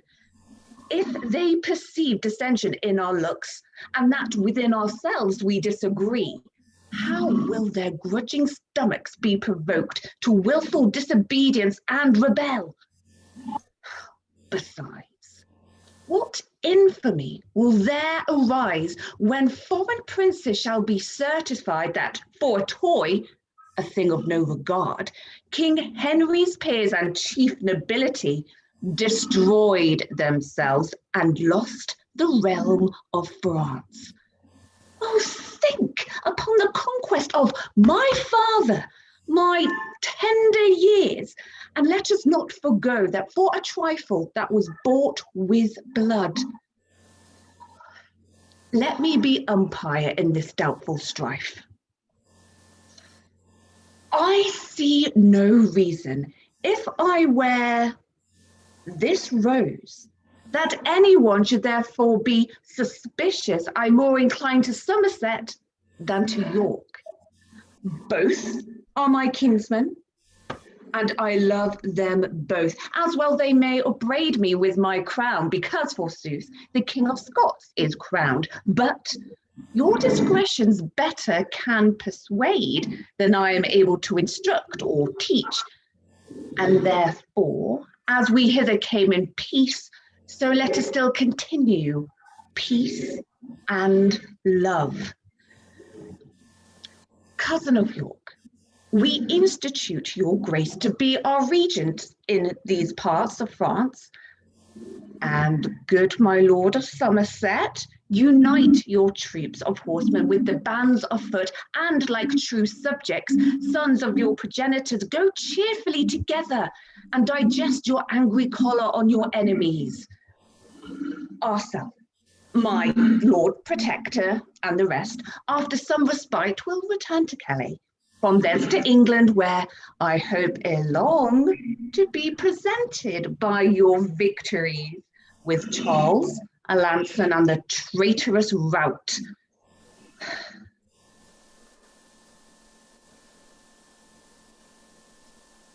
My Lord of York, I promise you the king prettily, methought, did play the orator. And so he did. But yet I like it not, in that he wears the badge of Somerset.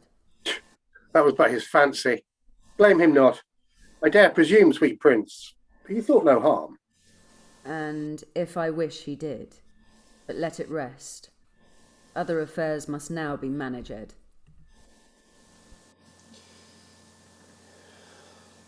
Well did thou, Richard, suppress thy voice, for had the passions of thy heart burst out, I fear we should have seen deciphered there more rancorous spite, more furious raging broils, than yet can be imagined or supposed.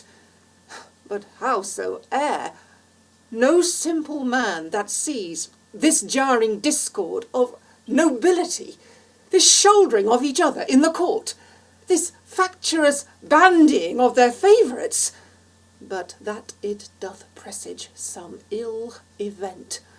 Oh, 'tis much, when sceptres are in children's hands, but more, when envy breeds unkind division. There comes the ruin, there begins confusion. Well done, everybody. Wow, what a thoroughly rousing section of play to go through. Wow, well done, all of you. Well, let's hope it doesn't begin too much confusion. All right, so here I am again, being your annoying program article for the next few minutes, while the cast takes a well-deserved breather, and you can go and make yourselves a cup of tea, get a glass of water, get a breath of air, whatever it is that you need, and so that you know you're not missing anything other than me gabbling on for the next 5 minutes or so. And then we will be back into this for the final third of this wild adventure of King Henry VI, Part 1, as we know it. Okay, so what have I got to talk about right now? Well, I'll tell you something that's occurred to me, because something that we get asked a lot, because, okay, our name is Shakespeare, and we have firmly stuck our colours in the Shakespeare court, and the technique that we practice is exclusive not to Shakespeare, but was used by all playwrights at his time. A lot of people say to me, or to various of the company members on occasions, like, well, that's all very well for Shakespeare, but have you ever tried another playwright? Does it work with Marlowe or with Dekker or with whoever else? And the simple answer at the moment is, we don't know. I mean, almost certainly, because this is how it was done.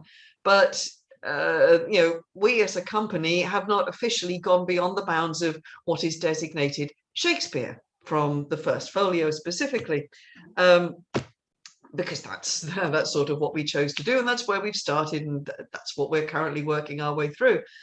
And it's actually occurred to me, but with this play, and with others in fact, we are doing cue-based acting created by writers other than William Shakespeare, because this play was, in the vast majority, not written by Shakespeare, written by others. And so far, the cue-based system, internet permitting, has supported us perfectly well. I don't know about the players or you out there in the audience, but the one thing I haven't noticed is much in the way of the kind of fun and games that we get when there are, my favorite thing, repeated cues.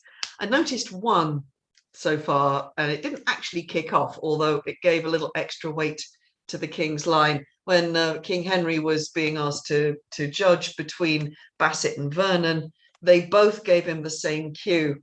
I can't remember what it was now, but it was because they were really short lines. The dialogue kept going, and the King came in, and everything was fine. It was just interesting. It's like, maybe we are beginning to find out that this can be done with writers other than Shakespeare. I mean, we certainly know, because we've already done Richard III, which now officially has a co-authorship between Shakespeare and Marlowe. That worked. We've also done Measure for Measure, which has a co-authorship, I think, with Middleton, as does Macbeth, another play we've done. All of these have gone absolutely fine. And I know there are others. I think it's Two Gentlemen of Verona, which is potentially Shakespeare with Beaumont and Fletcher, I think. I need to go and do my homework. I apologize. I was just thinking about this during the last part of the play. So actually, we are in the process of proving that writers other than Shakespeare can be performed using cue-based parts. So for that, I thank you all very much. It's one of those annoying things that it's like, well, yes, of course it must work with other playwrights, because all the plays were prepared and performed like this. It wasn't just Shakespeare. So it's nice to actually be able to turn around and say to that question, yes, we think it does still work, and here is why. Anyway, so that's my little bit of nerdery done for this particular section. Just to give you a few dates for your diary, looking ahead, we will be proceeding through Henry VI as we know it. Henry VI Part 2 will be live and on your screens on the afternoon of August 29th. So that's 4 weeks from today, following our 4-weekly turnover. And then Part 3 will come along on the 26th of September, and that will be Henry completed. We are then going on to do Richard III, because of course we have to. All right, we've done it before. It'll be a different cast. It'll be fun. And we're also going to go on to Henry VIII, because we're in the middle of the history, so why not? So that's what's going on. So that will be our sort of rolling program. There will not, I'm sorry to say, be any live scenes 2 weeks from today, which would be our regular programming. So on August the 15th, we will not be with you live. We do apologize, but it's the summer holidays and everybody is so itching for their holiday, even though we are still restricted in, exactly what we can do and where we can go. Everybody so wanted to have their time off that it's like, yes, of course, go. What we will be doing is bringing back higher into our gallery, because our entire gallery is open to you, all the plays that we have done. So if you want to go back over the histories, or you want to dip into any of the comedies, then please feel free. We will be featuring Midsummer Night's Dream, which was so much fun to do last midsummer.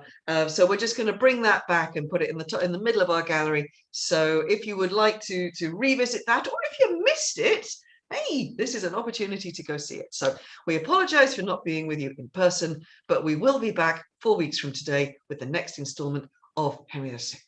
So how am I doing for time? I think we're almost there.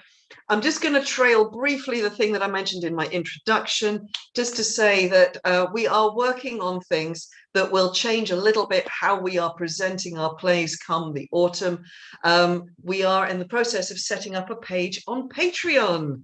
So if you want to be more involved with us and get more news and more goodies and more insight, then please, please, please keep your eyes on our social media at Shake Scenery, Shakescene.Shakespeare on Instagram, at Shake Scenery is Twitter, Shake Scene Shakespeare on Facebook, and on our website.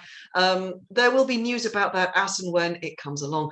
Do keep an eye out. It is going to mean things change a little bit, and I'm sort of sorry about that, but I'm also really excited about going on to this next stage in the company's development with all of you, with our online theatre. So please stick with us. There will be news as soon as we have it. Right, so that's me done. I'm done being program article. It's time to get back into the play and finish the story of the squabbling nobles and prelates of England. The trouble with the French. Are the French going to lose? Are the English going to win? What's going to happen? Let's go and find out. So at the beginning of the next scene, I need Talbot to be ready to call out the general captain of France and have a little parley. Can you just pop your mics off and tell me, guys, you're ready? Ready. Ready. Hello. Ready. Okay. One Lovely, moment. lovely. One moment.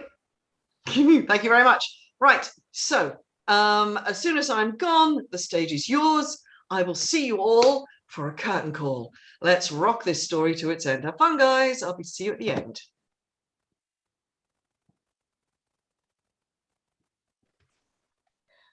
Go to the gates of Bordeaux, Captain.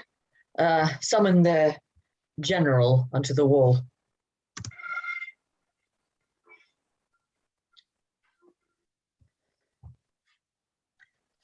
English John Talbot, captains, calls you forth, servant in arms to Harry, King of England, and thus he would.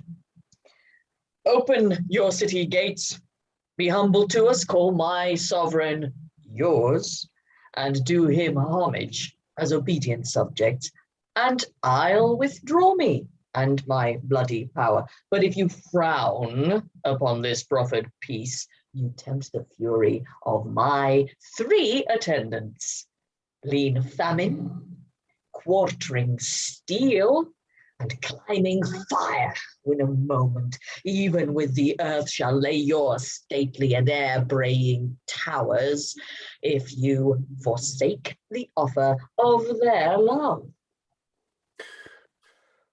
Thou ominous and fearful owl of death, our nation's terror and our bloody scourge, the period of thy tyranny approacheth. On us thou canst not enter, but by death.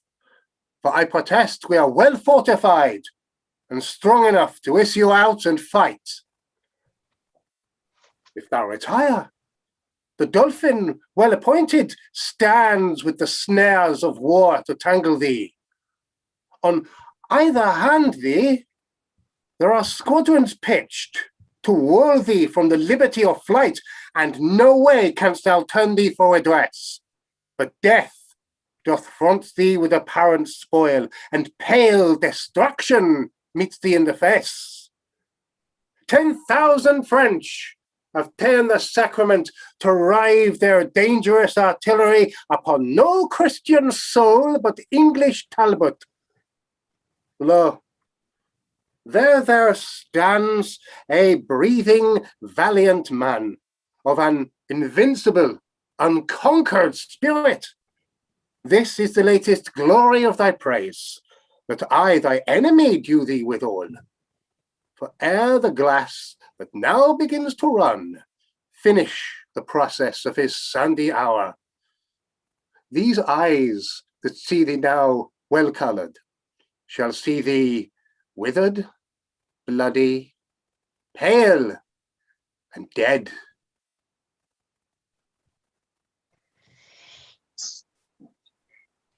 Hark! Hark! The Dauphin's drum, a warning bell, sings heavy music to thy timorous soul, and mine shall ring thy dire departure out. He fables not. I heard the enemy. Out some light horsemen and peruse their wings. Oh, negligent and headless discipline. How are we parked and bounded in a pale? A little herd of England's timorous deer, mazed with a yelping kennel of French curse. If we be English deer, be then in blood, not rascal-like to fall down with a pinch, but rather moody, mad, and desperate stags. Turn on the bloody hounds with heads of steel, and make the cowards stand aloof at bay. Sell every man his life as dear as mine, and they shall find dear of us, my friends. God and St. George, Talbot, and England's right, prosper our colours in this dangerous fight!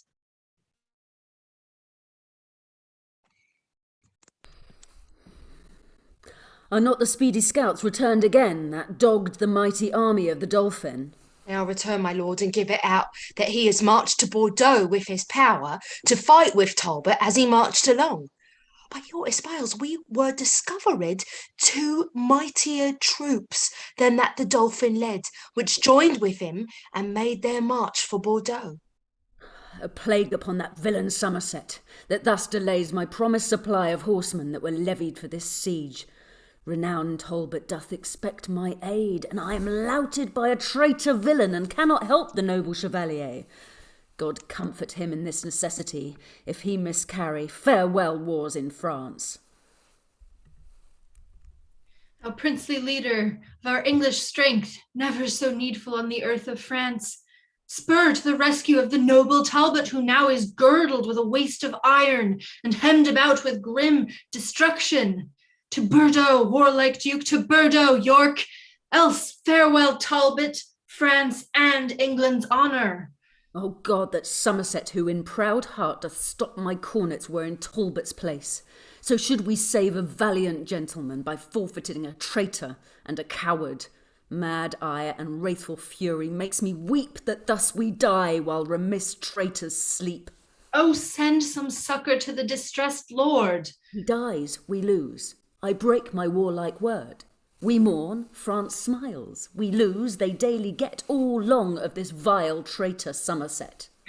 Then God take mercy on brave Talbot's soul, and on his son, young John, who 2 hours since I met in travail towards his warlike father. This 7 years did not Talbot see his son, and now they meet where both their lives are done. Alas, what joy shall noble Talbot have, to bid his young son welcome to his grave. Away. Vexation almost stops my breath that sundred friends greet in the hour of death. Lucy, farewell. No more my fortune can but curse the cause I cannot aid the man. Maine, Blows, Poitiers and Tours are won away, long all of Somerset and his delay. Thus, while the vulture of sedition feeds in the bosom of such great commanders, sleeping neglection doth betray to loss the conquest of our scarce old conqueror, that ever-living man of memory, Henry V, whilst they each other cross, lives, honours, lands, and all hurry to loss.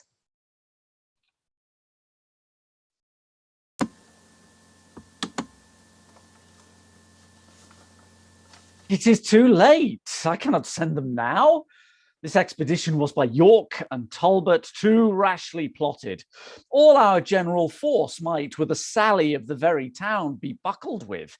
The overdaring Talbot hath sullied all his gloss of former honour by this unheedful, desperate, wild adventure. York set him on to fight and die in shame. That Talbot dead, great York might bear the name.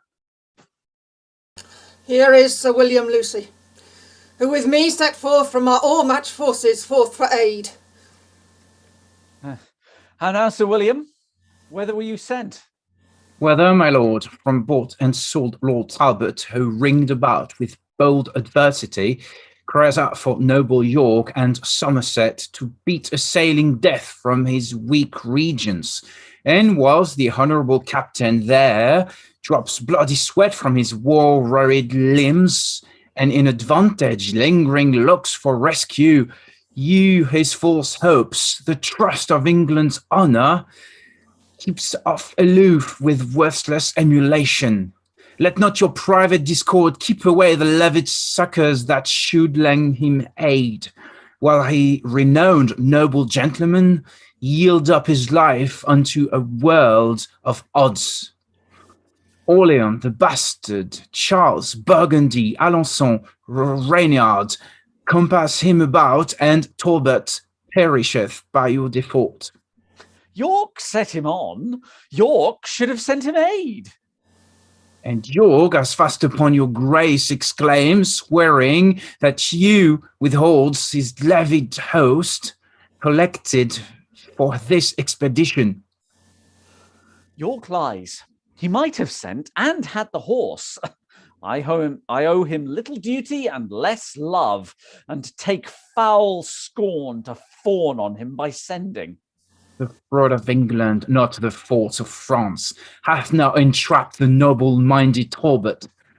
Never to England shall he bear his life, but dies betrayed to fortune by your strife. Come, go. I will dispatch the horsemen straight. Within 6 hours they will be at his aid. Too late comes rescue. He is ta'en or slain, for fly he could not, and he would have fled, and fly would Talbot never thought he might. If he be dead, brave Talbot then, adieu. His fame lives in the world, his shame in you.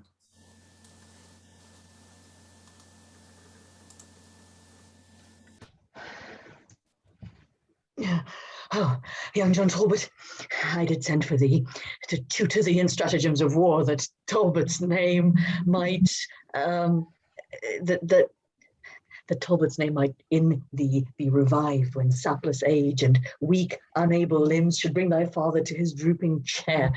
But, oh, malignant and ill-boding stars, now thou art come unto a feast of death. A terrible and unavoided danger, therefore, dear boy, mount on my swiftest horse, and I'll direct thee how thou shalt escape by sudden flight. Come, Delina, be gone! Is my name Talbot, and am I your son? And I shall fly? Oh, if you love my mother, dishonour not her honourable name, to make a bastard and a slave of me. The world will say, he is not Talbot's blood, that basely fled when noble Talbot stood. Fly to revenge my death, if I be slain. He that flies will ne'er return again. If we both stay, we are both sure to die. Then let me stay, and father, do you fly. Your loss is great, so your regard should be. My worth unknown, no loss is known in me. Upon my death the French can little boast, in yours they will. In you all hope are lost. Flight cannot stain the honour you have won, but mine it will, that no exploit have done. You fled for vantage, everyone will swear, but if I bow, they'll say it was for fear. There is no hope that ever I will stay, if the first hour I shrink and run away.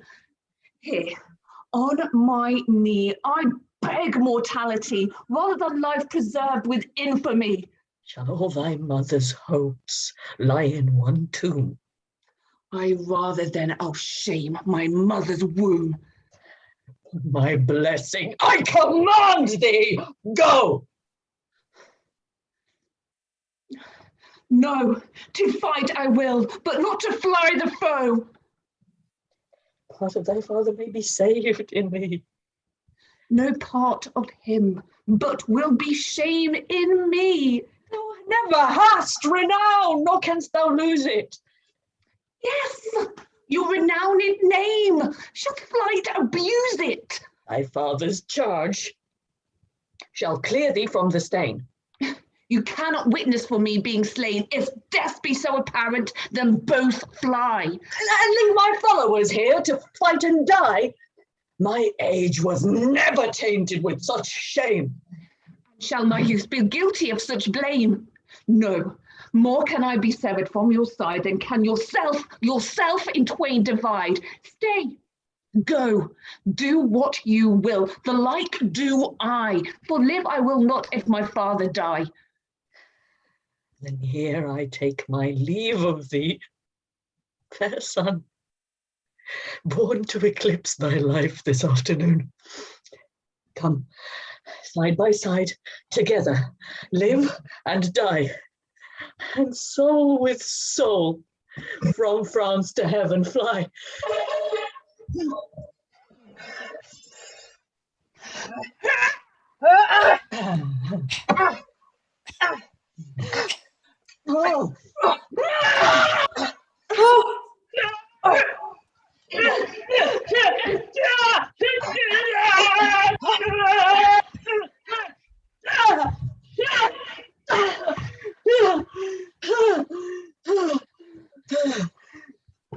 Oh. St. George and victory! Soldiers, fight! Oh, twice, my father, Rage twice. in France's sword. Where is John Talbot? Now pause and take thy breath. I gave thee life and rescued thee from death. Oh, twice, my father, twice I, thy son. The life thou gavest me first was lost and done, till with thy warlike sword, despite of fate, to my determined time thou gavest new date. When from the Dauphin's crest thy sword struck fire, oh, it warmed thy father's heart with proud desire of bold-faced victory. Then leaden age, quickened with youthful spleen and warlike rage, beat down Alençon, Orleans, Burgundy, and from the pride of Gallagher rescued thee, the ireful bastard Orleans that drew blood from thee, my boy, and laid the maidenhood of thy first fight. I soon encountered, and interchanging blows, I quickly shed some of his bastard blood, and in disgrace bespoke him thus: contaminated, base, and misbegotten blood, I spill of thine, mean and right poor, for the pure blood of mine, which thou didst force from Talbot, my brave boy, here purposing the bastard to destroy. Came in strong rescue. Speak thy father's care. Art thou not weary, John? How dost thou fare? Will you yet leave the battle, boy, and fly? Now thou art sealed the son of chivalry. Fly to revenge my death when I am dead. The help of one stands me in little stead. Too much folly is it, well I wot, to hazard all our lives in one small boat. If I today die not with Frenchman's rage, tomorrow I shall die with mickle age. By me they nothing gain. And if I state is but the shortening of my life one day, in thee thy mother dies, thy household's name, my death's revenge, thy youth, and England's fame. All these and more we hazard by thy stay. All these are saved if thou wilt fly away. The sword of Orleans hath not made me smart.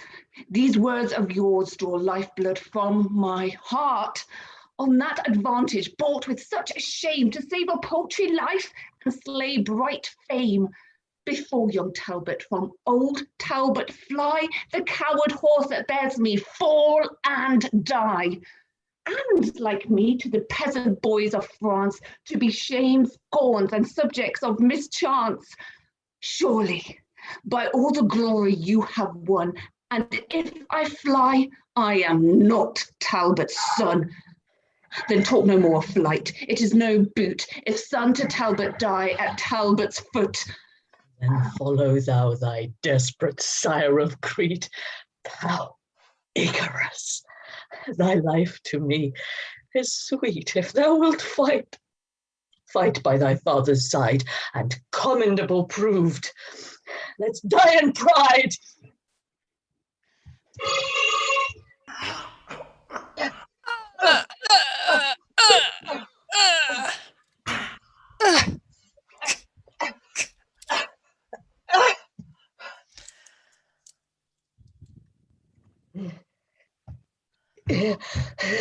Where is my other life?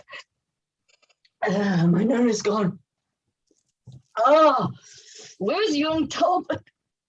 Where is valiant John?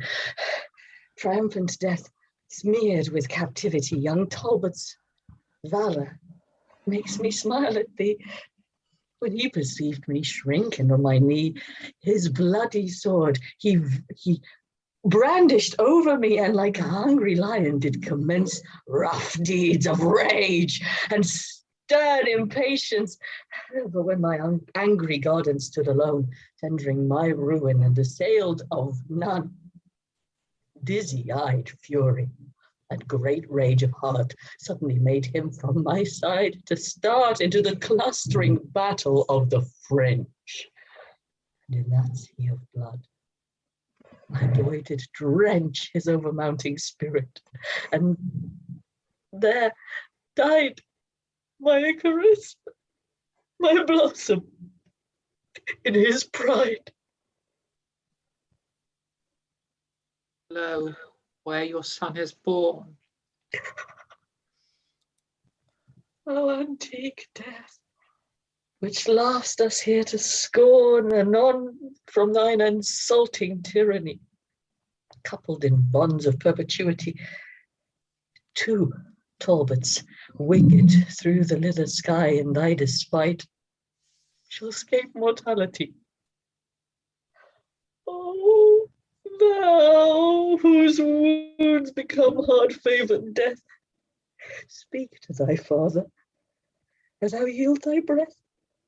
Brave death by speaking, whether he will or no. Imagine him a Frenchman, and thy foe. Poor boy.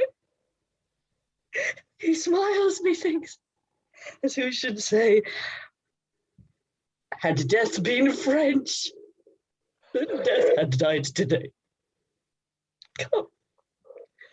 Come and lay him in his father's arms. My spirit can no longer bear these harms. Soldiers, adieu. I have what I would have. Now, my old arms are young John Talbot's grave.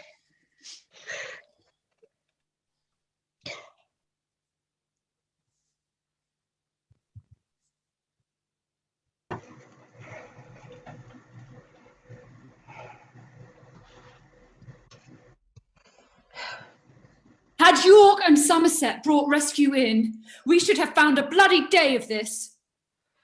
How the young whelp of Talbot's raging wood did flash his puny sword in Frenchman's blood.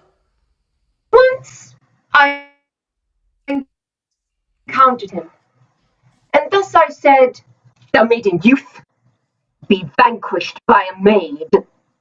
But with a proud just by scorn, he answered thus, "Young Talbot was not born to be a pillage of a gigolo wench." No, rushing in the bowels of the French, he left me proudly as unworthy fight. Doubtless he would have made a noble knight. see where he lies, entranced in the arms of the most bloody nurser in his arms.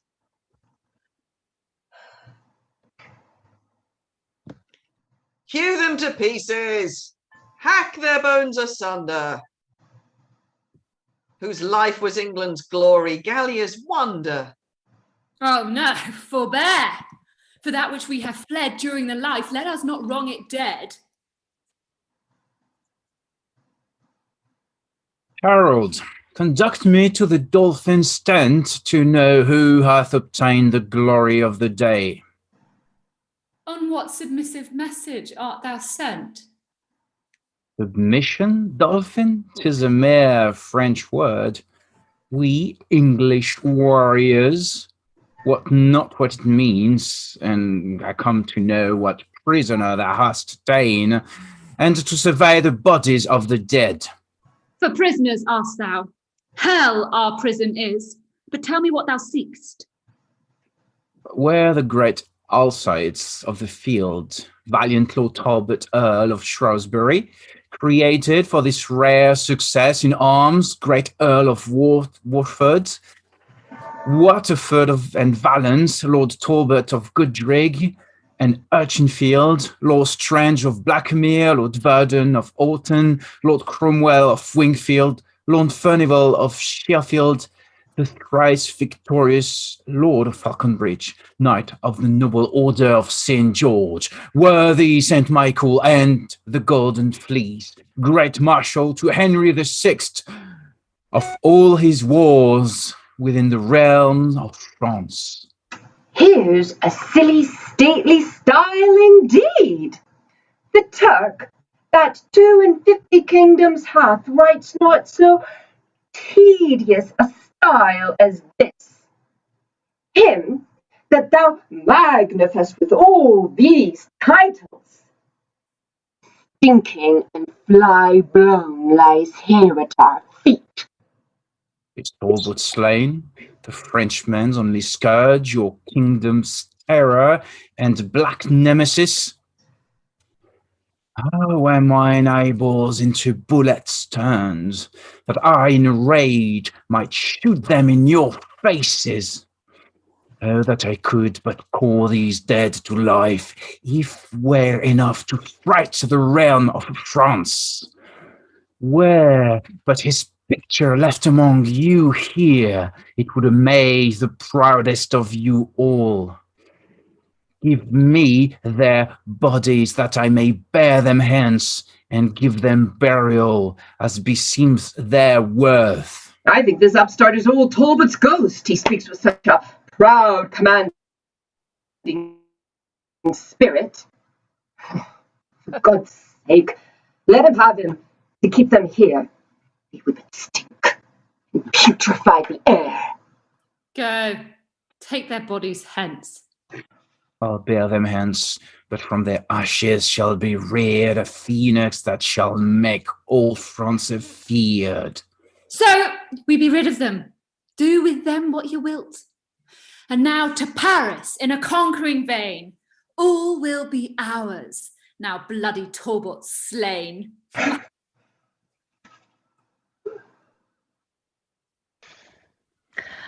Have you perused the letters from the Pope, the Emperor, and the Earl of Almanac? I have, my lord, and their intent is this. They humbly sue unto your excellence to have a godly peace concluded of between the realms of England and of France. How doth your grace affect this motion? Well, my good lord, and as the only means to stop effusion of our Christian blood and establish quietness on every side. Aye, marry, uncle, for I always thought it was both impious and unnatural that such humanity of bloody strife should reign amongst professors of one faith. Beside, my lord, the sooner to effect and surer bind this knot of amity, the Earl of Armagnac, near knit to Charles, a man of great authority in France, proffers his only daughter to your grace in marriage with a large and sumptuous dowry. Marriage, uncle? Alas, my years are young, and fitter in my study and my books than wanton dalliance with a paramour. Yet call the ambassadors and as you please, so let them have their answers, every one. I shall be well content with any choice tends to God's glory and my country's weal.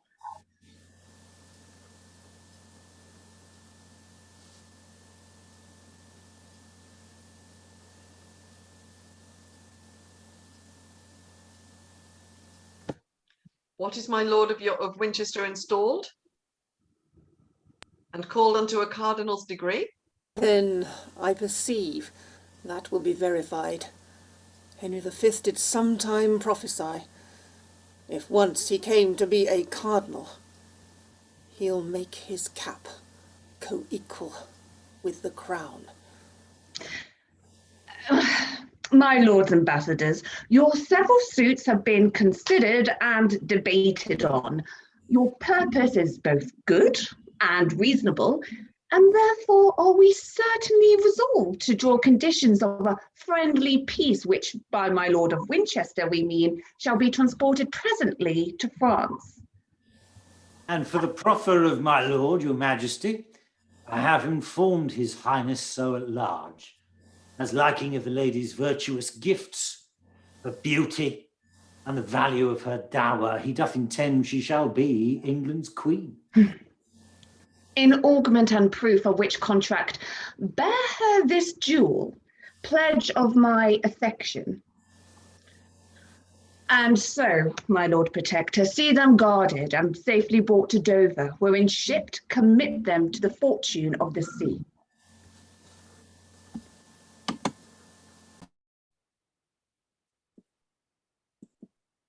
Stay, my Lord Legate.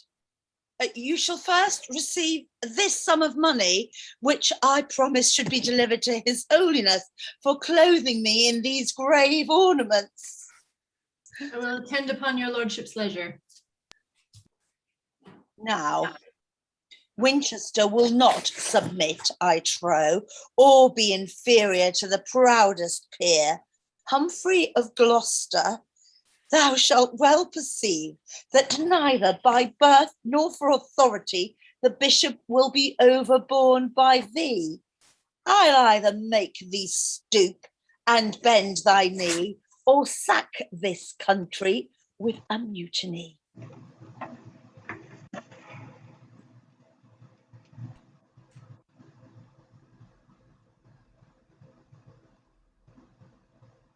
These news, my lords, may cheer our drooping spirits. 'Tis said the stout Parisians do revolt and turn again unto the warlike French. Then march to Paris, royal Charles of France, and keep not back your powers in dalliance. Peace be amongst them if they turn to us, else ruin combat with their palaces. Success unto our valiant general, and happiness to his accomplices. What tidings send our skies, I prithee speak? The English army that divided was into two parties is now conjoined in one, and means to give you battle presently. Somewhat too sudden, sirs, this warning is, but we will presently provide for them. I trust the ghost of Talbot is not there. Now he is gone, my lord, you need not fear. Of all base passions, fear is most accursed. Command the conquest, Charles, it shall be thine. Let Henry fret, and all the world repine. Then on my lords and France be fortunate.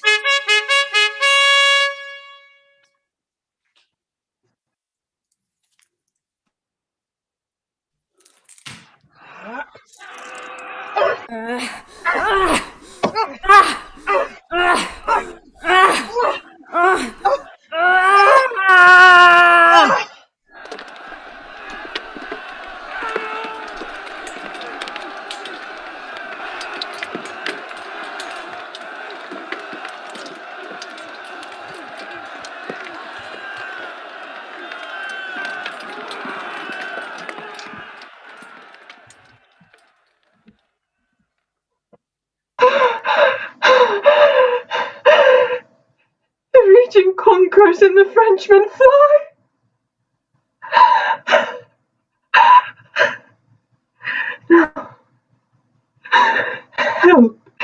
ye charming spells and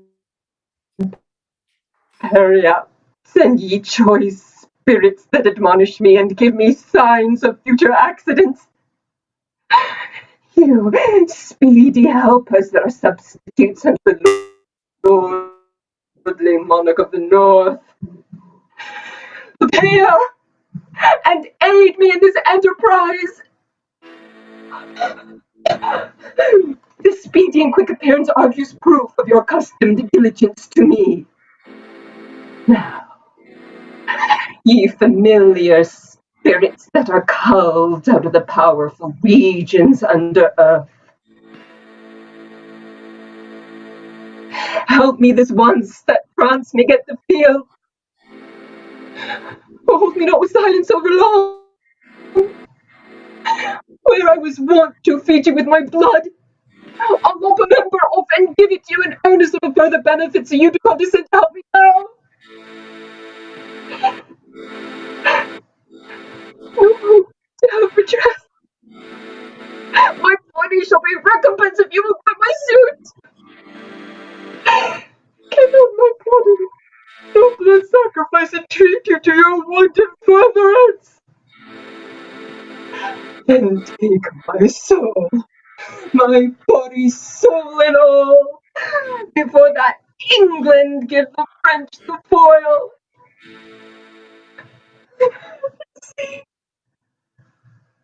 They forsake me.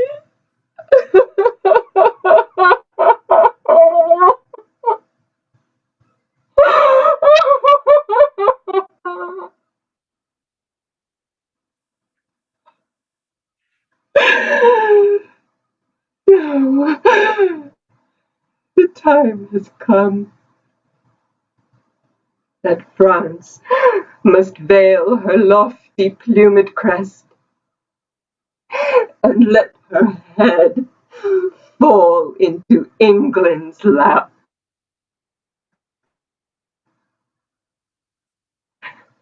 My ancient incantations are too weak and hell too strong for me to buckle with.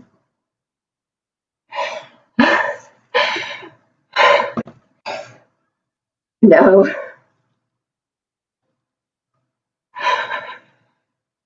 France.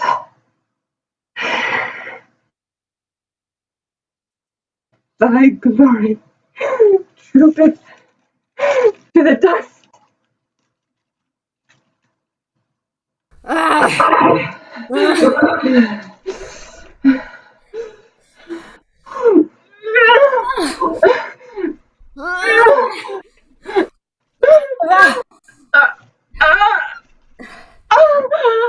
Damsel of France, I think I have you fast.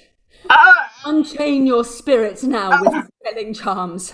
And try if they can gain your liberty, a goodly prize fit for the devil's grace. See how the ugly witch doth bend her brows, as if with Circe she would change my shape. Changed to a worse shape that cannot be. Oh, Charles the Dauphin is a proper man. No shape but his can please your dainty eye. A plaguing mist light on Charles and thee, and may ye both be suddenly surprised by bloody hands and sleeping on your beds. Fell, banning hag, enchantress, hold thy tongue. I pray thee give me leave to curse so while. Curse, miscreant, when thou'st come to the stake.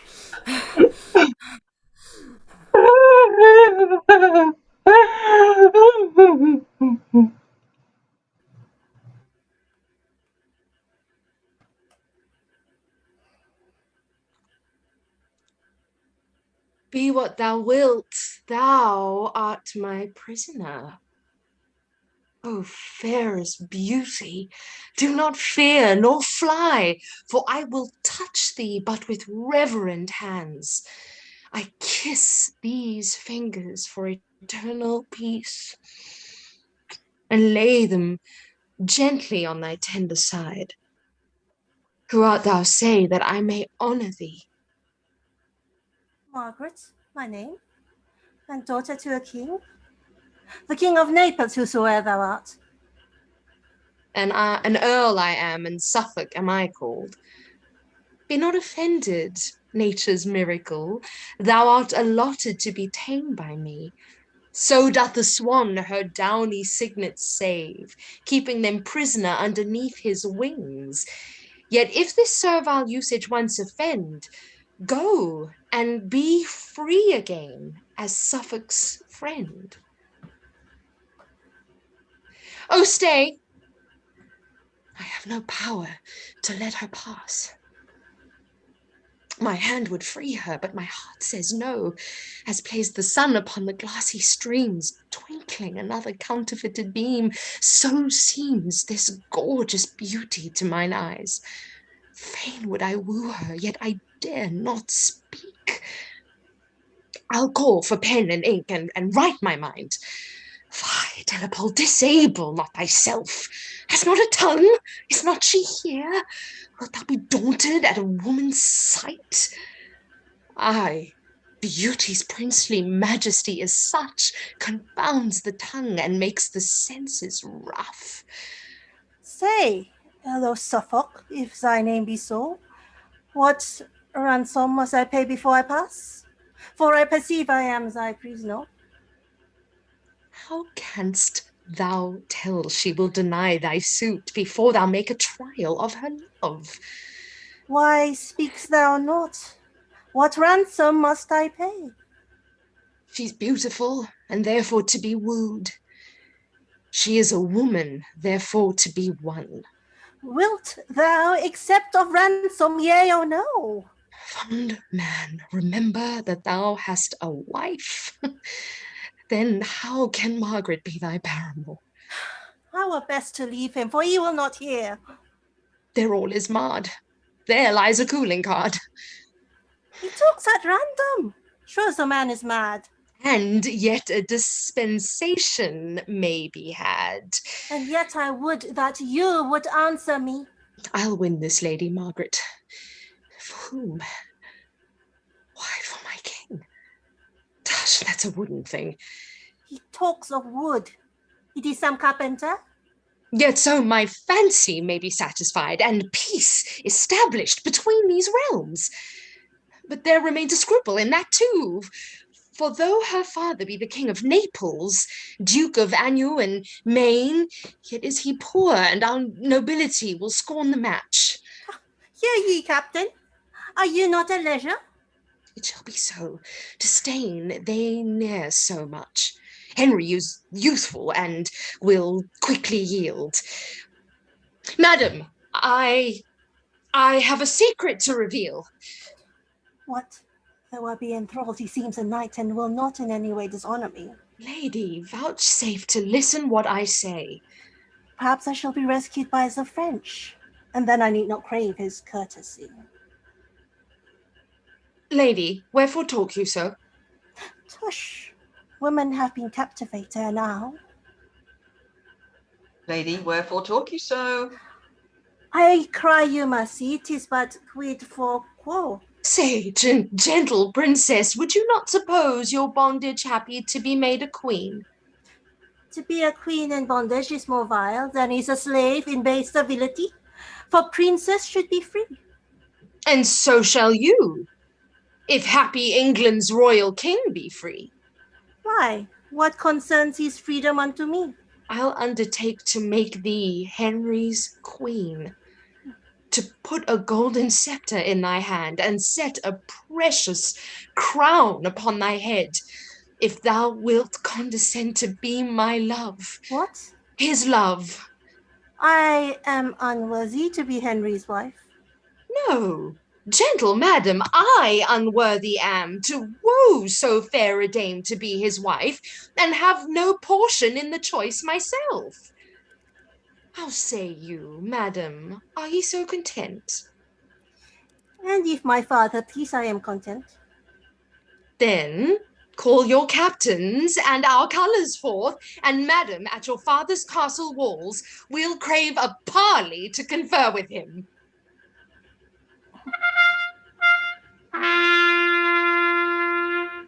See, Reignier, see thy daughter prisoner.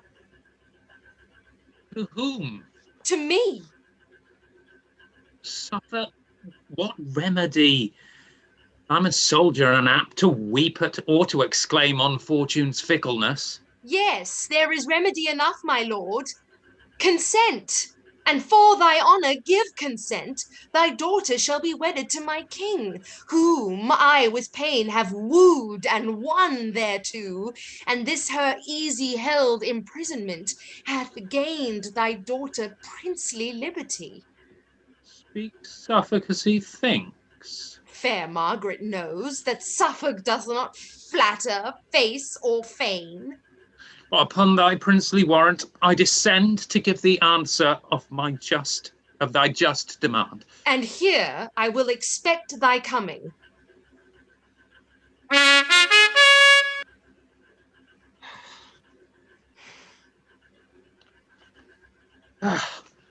Welcome, braver, into our territories. Command on you what your honour pleases. Thanks, Reignier. Happy for so sweet a child, fit to be made companion with the king.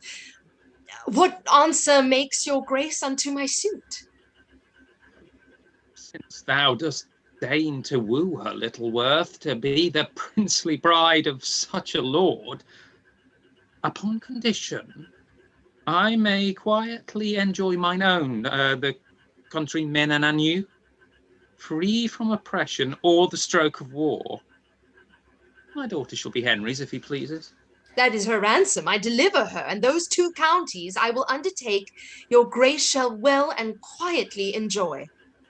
And I again, in Henry's royal name, as deputy unto that gracious king, give thee her hand for sign of plighted faith. Reignier of France, I give thee kingly thanks, because this is in traffic of a king. And yet methinks I could be well content to be mine own attorney in this case. I'll over then to England with this news, and make this marriage to be solemnized. So farewell, Reignier, set this diamond safe in golden palaces as it becomes. I do embrace thee, as I would embrace the Christian King Henry, were he here. Farewell, my lord. Good wishes, praise, and prayers should Suffolk ever have of Margaret. Farewell, sweet madam. But hark you, Margaret, no princely commendations to my king? Such commendations as become a maid, a virgin, and his servant, say to him. Words sweetly placed and modesty directed, but madam, I must trouble you again. No loving token to his majesty? Yes, my good lord, a pure unspotted heart, never yet taint with love I send the king. And this withal.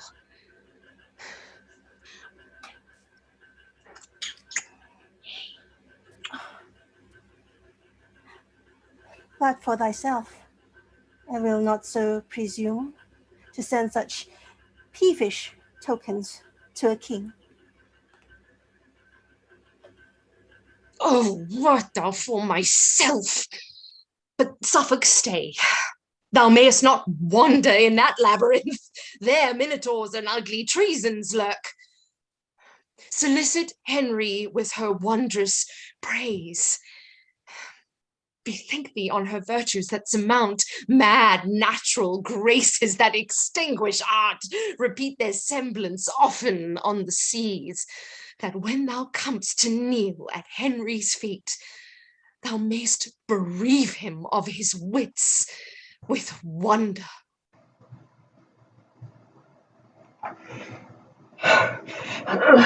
Bring forth that sorceress condemned to burn.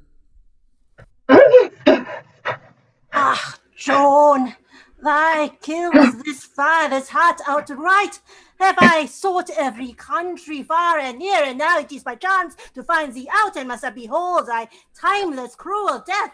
Ah, John, sweet daughter Joan, I'll die with thee.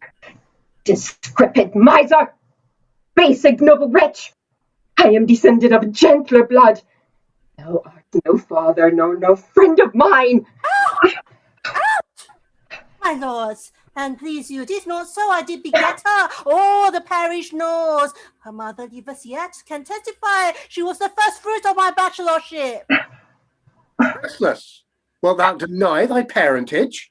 This argues what her kind of life have been. Wicked and vile, and so her death concludes. By Joan, that thou will be so obstacle. God knows thou art the collop of my flesh, and for thy sake have I shed many a tear. Deny me not a prithee, gentle Joan. Cousin Dauphin, you have stubborn this man of purpose to obscure my noble birth. 'Tis true. I gave a noble to the priest the morn that I was wedded to her mother. Kneel down and take my blessing, good my girl. Wouldst thou not stoop? Accursed be the time of thy nativity. I would the milk thy mother gave thee when thou suckst her breast had been a little ratsbane for thy sake. Or else when thou didst keep thy lambs afield, I wish some ravenous wolf had eaten thee. Dost thou deny thy father? Cursed drab. Oh, burn her! Burn her! Hanging is too good. Take her away.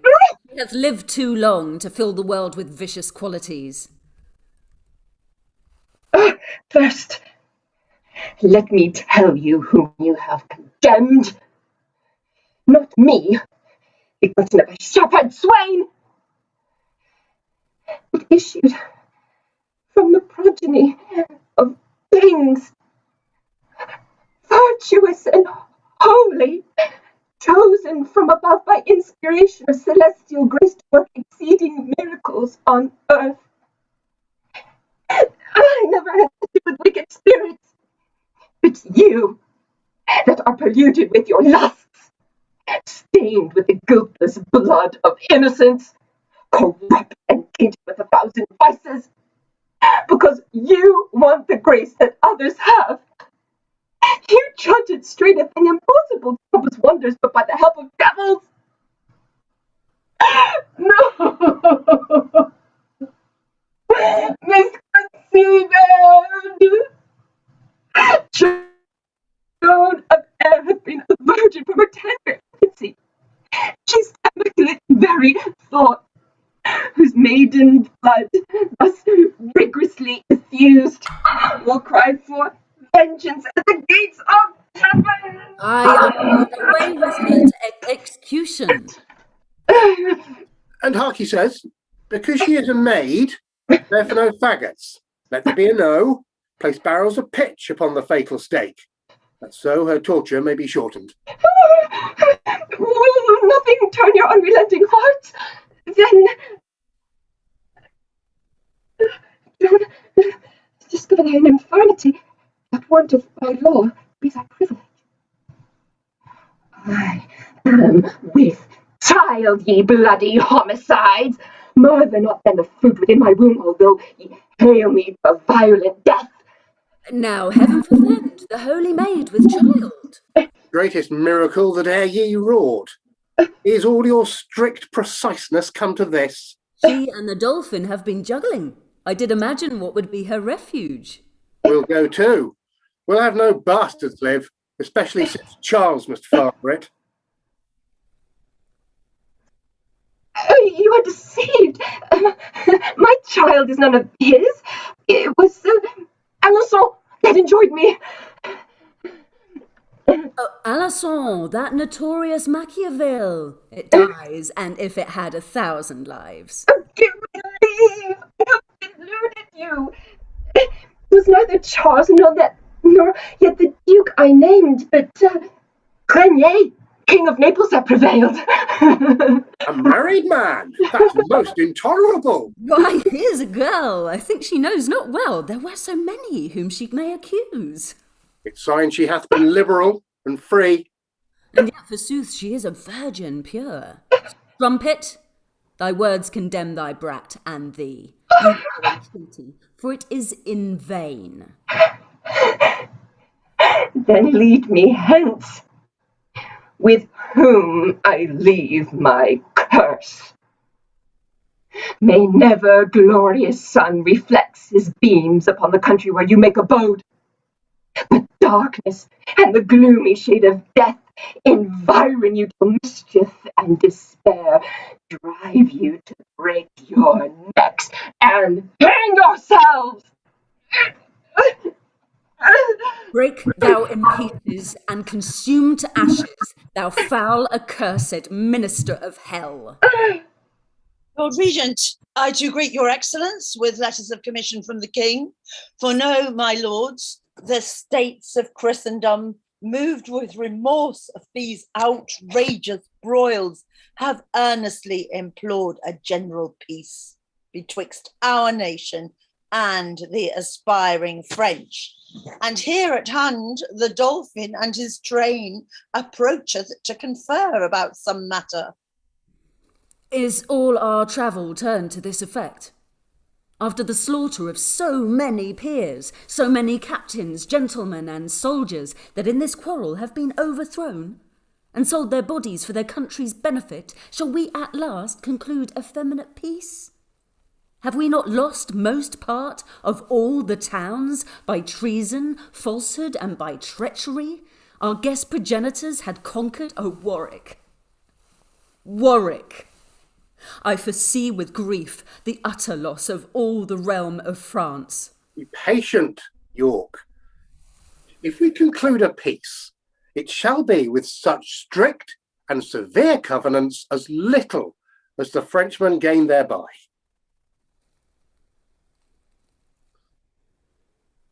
Since, Lords of England, it is thus agreed, we have been guided by the hitherto... it has been thus agreed that peaceful truce shall be proclaimed in France, we come to be informed by yourselves what the conditions of that league must be. Speak, Winchester, for boiling choler chokes the hollow passage of my poisoned voice by sight of these our baleful enemies. Charles and the rest, it is enacted thus. That in regard King Henry gives consent of mere compassion and of lenity to ease your country of distressful war and suffer you to breathe in fruitful peace, you shall become true liegemen to his crown, and Charles, upon condition thou wilt swear to pay him tribute and submit thyself, thou shalt be placed as viceroy under him and still enjoy thy regal dignity. Must he be then a shadow of himself? Adorn his temples with a coronet, and yet in substance and authority retain but privilege of a private man? This proffer is absurd and reasonless. 'Tis known already that I am possessed with more than half the Gallian territories, and therein reverenced for their lawful king. Shall I, the lucre of the rest unvanquished, detract so much from that prerogative as to be called but viceroy of the whole? No, Lord Ambassador, I'll rather keep that which I have, than coveting for more be cast from possibility of all. Insulting Charles. Hast thou by secret means used intercession to obtain a league, and now the matter grows to compromise? Stands thou aloof upon comparison? Either accept the title thou usurpst of benefit proceeding from our king, and not of any challenge of a desert, or we will plague thee with incessant wars. My lord, you do not well in obstinacy, but cavil in the course of this contract. If once it be neglected, 10 to 1 we shall not find like opportunity. To say the truth, it is your policy to save your subjects from such massacre and ruthless slaughters as are daily seen by our proceeding in hostility, and therefore take this compact of a truce, although you break it when your pleasure serves. How sayest thou, Charles? Shall our conditions stand? It shall. Only reserved you claim no interest in any of our towns of garrison. Then swear allegiance to his majesty, as thou art knight, never to disobey, nor be rebellious to the crown of England. Thou nor thy nobles to the crown of England. So now dismiss your army when ye please, Hang up your ensigns, let your drums be still, for here we entertain a solemn peace.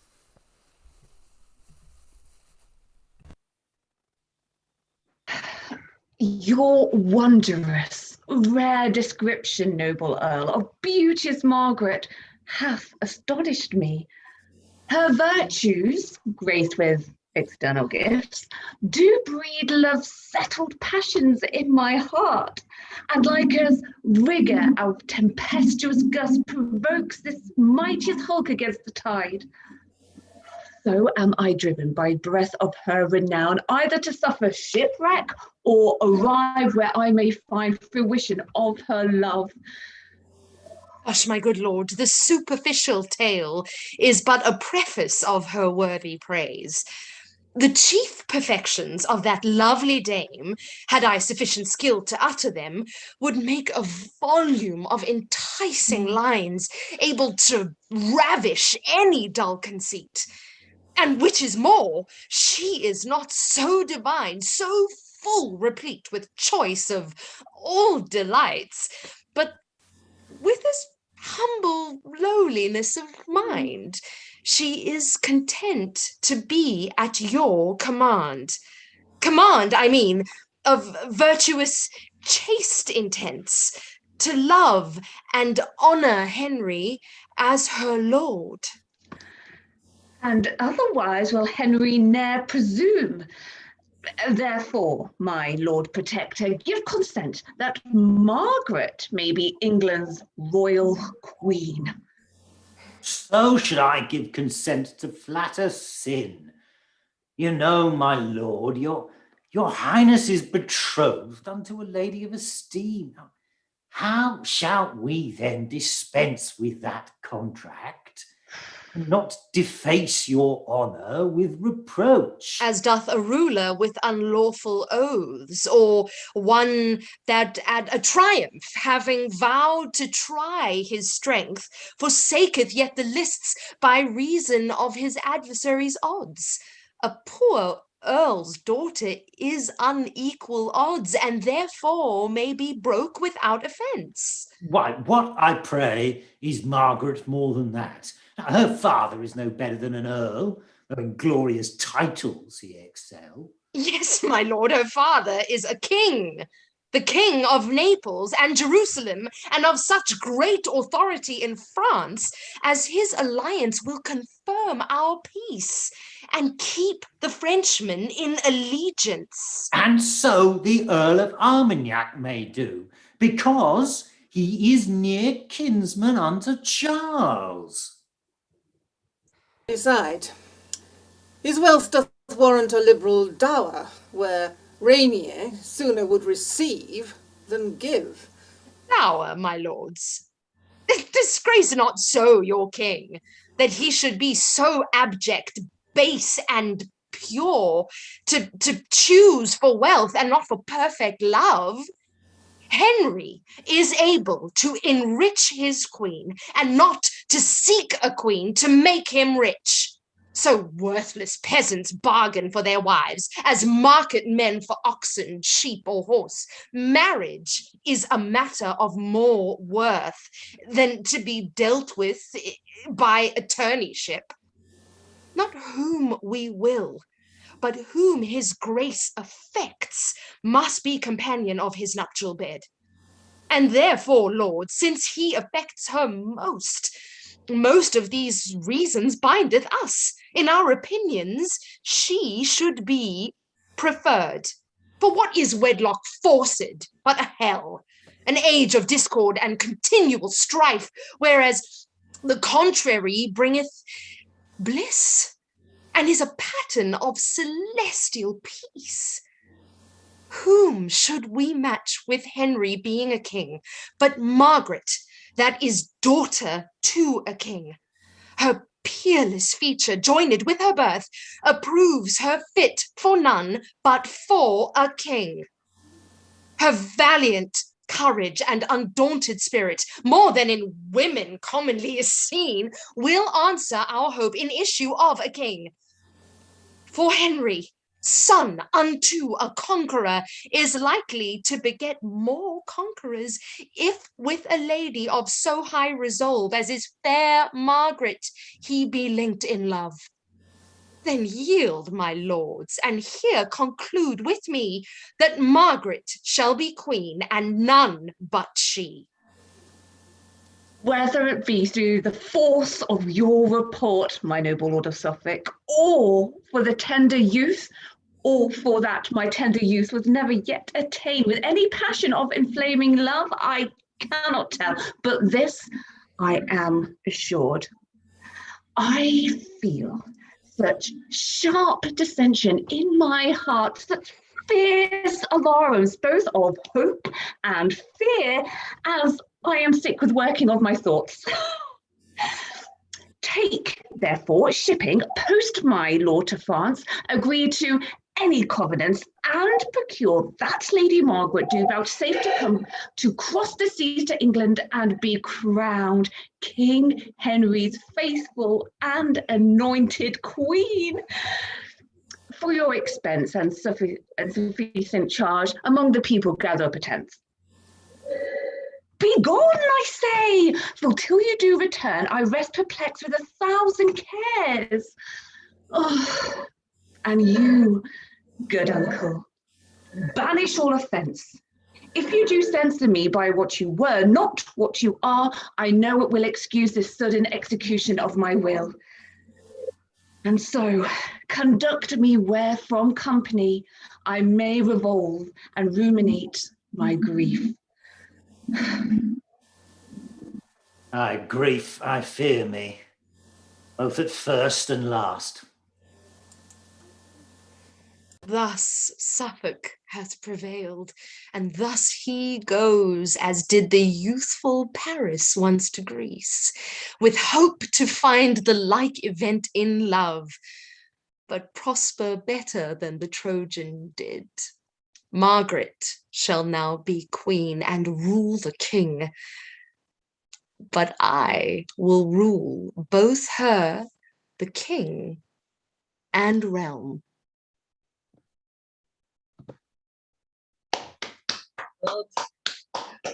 Oh my God, what an afternoon this has been. And if you want to know how it all works out, join us in 4 weeks today and see what happens next. Right, this has been an incredible afternoon. Can I please have all the cast back onto our virtual stage? Just to, I've got to see you all and say, well done, everybody. Well done, well done, well done. This has been quite an exceptional afternoon. 2 members of the cast have already had to leave for reasons of their own. Geraldine, Valentina, we salute you too for amazing afternoons. I don't know about you watching out there. Everybody did something really astonishing this afternoon. I want to mention Ellie, that was amazing. Eugenia, you are whatever, just brilliant. I've got to give special commendations. Can we have a special round of applause for Larissa? That was an amazing scene as young Talbot. Alexandra, we are not worthy. We are not worthy. That was an incredible Talbot, but the biggest round of applause has got to go to Susie. Susie, that was an absolutely storming turn as Joan. I think the whole cast felt it, and I hope that the audience out there have all enjoyed it. So thank you so much for coming back and giving us all such a treat. Wouldn't we agree? Merci. Right. That was astonishing. We are all knackered. We hope you had some fun. As I said, we'll be back 4 weeks today. See what happens next. This blissful marriage that's about to be made with good old Margaret. And oh my goodness, yes, bliss all the way, definitely. So to those of you on screen, it's been a pure delight. By the way, Charlotte, I'm definitely that moustache has got to stay. I think everybody enjoyed that. To all of you on screen, I thank you. This has been incredible. And I thank you for everything that you've done today. To everybody out there, and have yourselves a wonderful August. Have a very happy and safe summer. Let's continue to keep ourselves and each other as safe as we can. And I say this to you on the screen and to you out there. And yeah, we'll see you in 4 weeks for the next episode. So, Dewi, can you take us off the air? Thank you all. We'll see you very, very soon. Fare you wells.